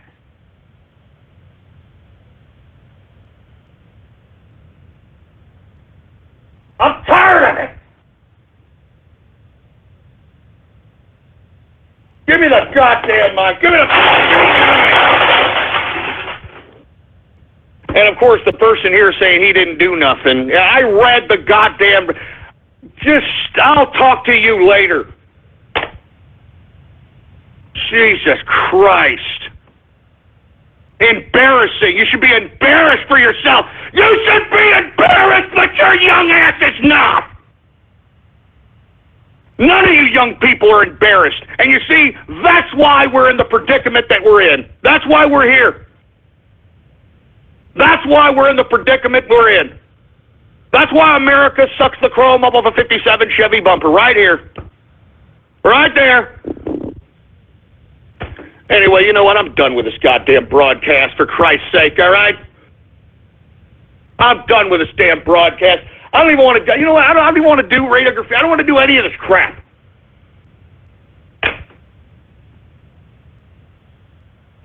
Anyway, I guess I'll do Radio Graffiti. I don't know. I don't really care, for Christ's sake. You know what I'm saying? Got these stupid young pricks in the inner circle who think they can. I don't know what the hell you think you could do, man. I don't know what you think you could do, but you know what? I'm sick of you! I'm sick of you! I'm sick of you, young fuckers! I'm so sick of you, man!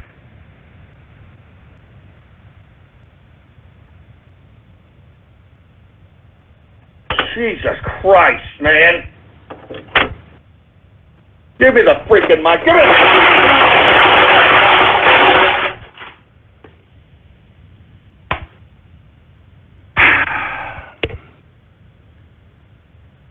Anyway, sorry y'all had to see that, man. I don't know. And you know, I don't know. And look, and people are already wanting their slots. Are you kidding me? But look at this. Look at this. Look at them. I mean, how much?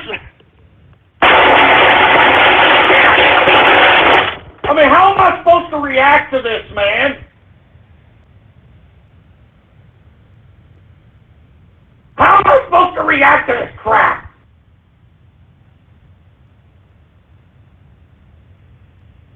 Look, they want the slots. Oh my God! You know, give me the mic. You know, give me the.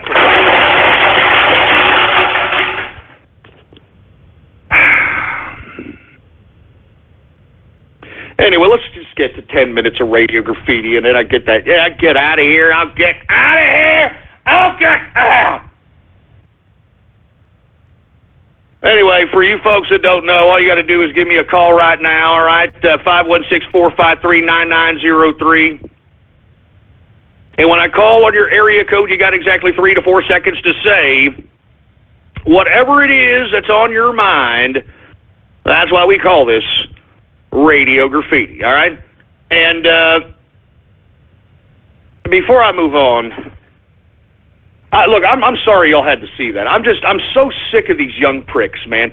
Every person that is given the inner circle problems that has been a part of the inner circle has been a young piece of shit, has been under the age of 20, and I am sick of these young bastards.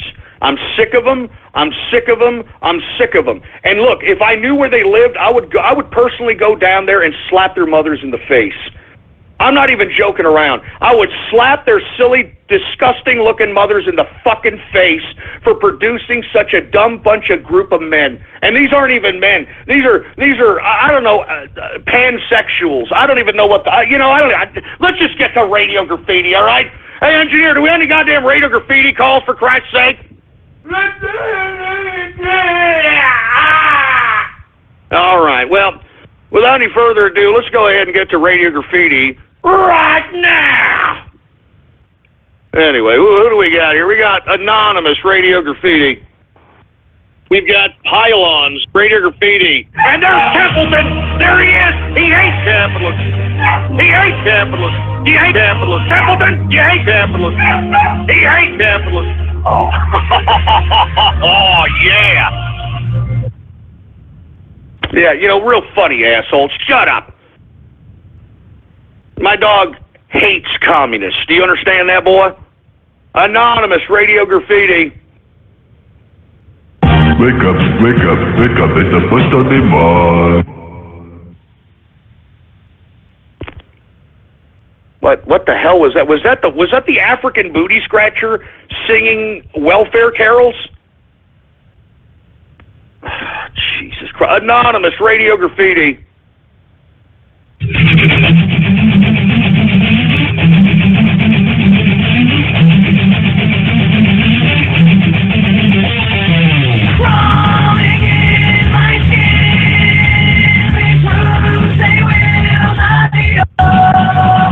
Wait, get that musical blasphemy off! Are you kidding me? Don't you dare mix Cowboys from Hell with those fruity asses from what do they call that? The freaking I don't even know what the hell their name is anymore. For Christ, Lincoln Park. That's right, Lincoln Park. Crawling in my skin because I'm a fruity ass.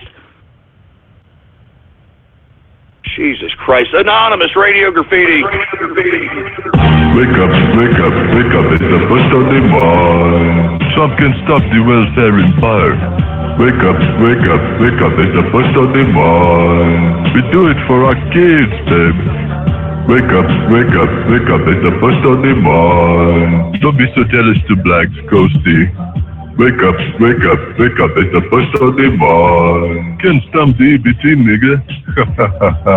Hell yeah.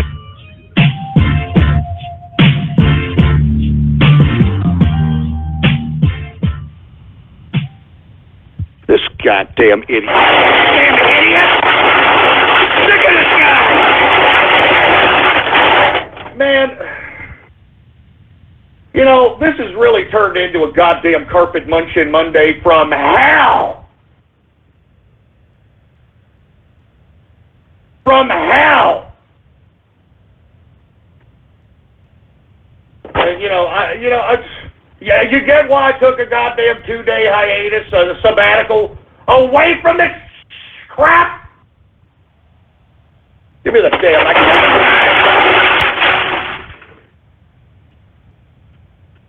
Jesus Christ, man. How about 352 Radio Graffiti? That's sick, man.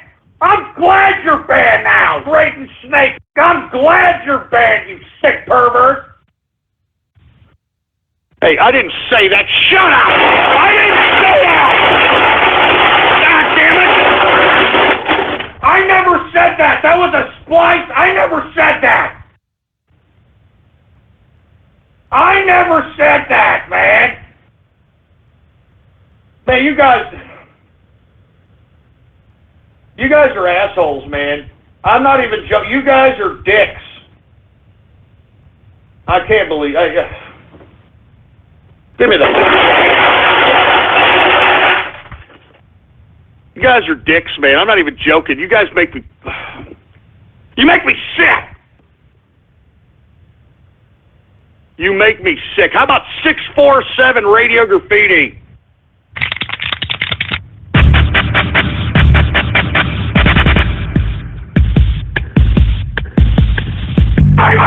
never said that. I have never said that.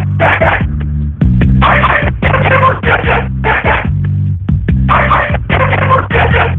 said that. I never said that. I never said that. I have never said that. I have never said that. I have never said that. I have never said that. You know what? I mean, how many remixes, and let alone how many goddamn Insta remixes, man? That's an Insta splice, man. I mean, that's the internet butt stalker-esque, and I don't appreciate it one bit. Hey, is this Raiden Snake? Raiden Snake, is that you?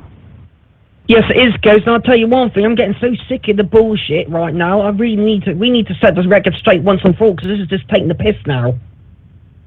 What's going on, Raiden Snake? I see that you're no longer on Twitter again, and I don't know, like the trolls were claiming... Because these fucking trolls are posting fucking false claims, and I'm getting banned by Twitter because of it. Because they're making false reports, claim I've done, I was abusive and all that crap. Well, what? I didn't do nothing of the sort. And they're also making up all this So other these bullshit. trolls are actually reporting you to get your damn Twitter banned? Yeah, that's what they've done. I'm having to argue with Twitter right now to try and get my account reinstated. It's not even funny, because it's not the first time I've had to do it. Oh my gosh, man! I mean, you know, I don't get why they're doing this to you, Raiden. Why? What? Well, they just don't like. Let me give you an example. Right, this is what I found out. That one, they call me a fake Brit. Two, they don't like me, obviously being on the show. They think I'm annoying. They think I'm just some useless arsehole. And then Ghost, there's two questions I need to ask you personally, and we need to settle this right now, because at the end of the day, these arseholes are claiming a load of bullshit, and I need to ask this bluntly from you personally. All right, go ahead. What's going on? Right, number one. This is what they're claiming, right? And I'll give you a prime example: the TCL Wiki page, and also these TV tropes pages about me. One, they're claiming I am part of the short bus. My question is this to you bluntly, because I've never heard of this from yourself or any certain. No, you are no. I'm going to make that official right now. Raiden Snake is not a part of the short bus. Whoever's putting that on the, what do you call it, they're putting it on tropes and on the Wikipedia? Yeah, they are. They're putting on, they're claiming I'm part of the short bus. When as far as I'm aware, I've never been classed as that, not by anyone. Not even yourself. No, you're not a part of the short bus, all right? Raiden Snake is not a part of the short bus, all right? Let's just make that clear. And what's the second thing, man? Well, they're claiming I've been banned by yourself and other people. Well, okay, well, just stay right there, Raiden. First of all, Raiden Snake has not been banned. He's not a part of the short bus. You people you need to fix that Wikipedia page, and whoever's putting that on tropes, TV tropes, you guys are assholes, all right? Leave Raiden Snake alone, man. He's a nice guy.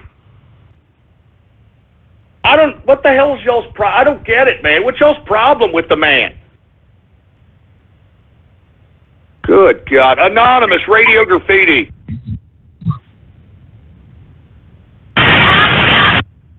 Yeah, you're a Helen Keller deaf mute. You should have done it sooner. 352 Radio Graffiti. We got 8 equal Radio fucking Graffiti. BJ's for squirrels? Are you kidding me, you idiot?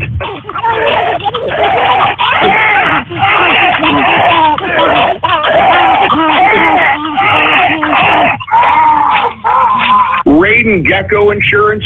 That's why you should switch right now to Geico. How do you switch today? You'll get 69% off both Ghost Star Market items and dishes at my signature restaurant, including a hot dog burger. Wait! Raiden makes me want to puke. Unfortunately, my account's still not found because of Saturday. That's why my call got disconnected. Shut up, you stupid little twat. Shut up. Shut up, man! Lol, you died. Lol, you died. Lol, you died. Lol, you died. You son of a bitch! Leave me alone! You son of a bitch!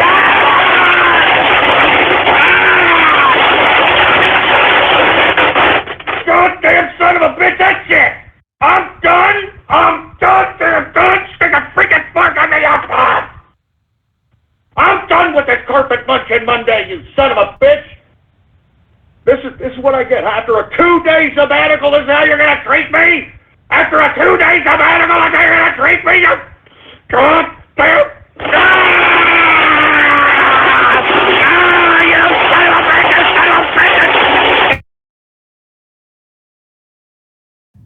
Thank you for using Blog Talk Radio. Goodbye.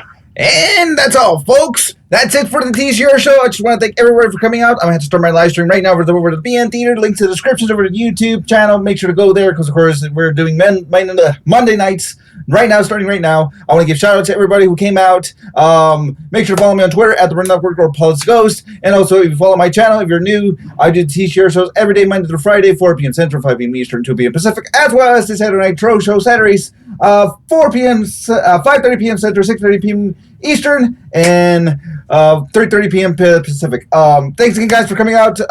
You guys come back tomorrow for Tuesday or the next TCR broadcast. So, guys, you guys have a good day. Good night. See you later. Later, guys. BN Theater, guys. We're doing the Monday night stream right now. Go to the BN Theater for everybody in the BN YouTube. Go, go, go, go, go.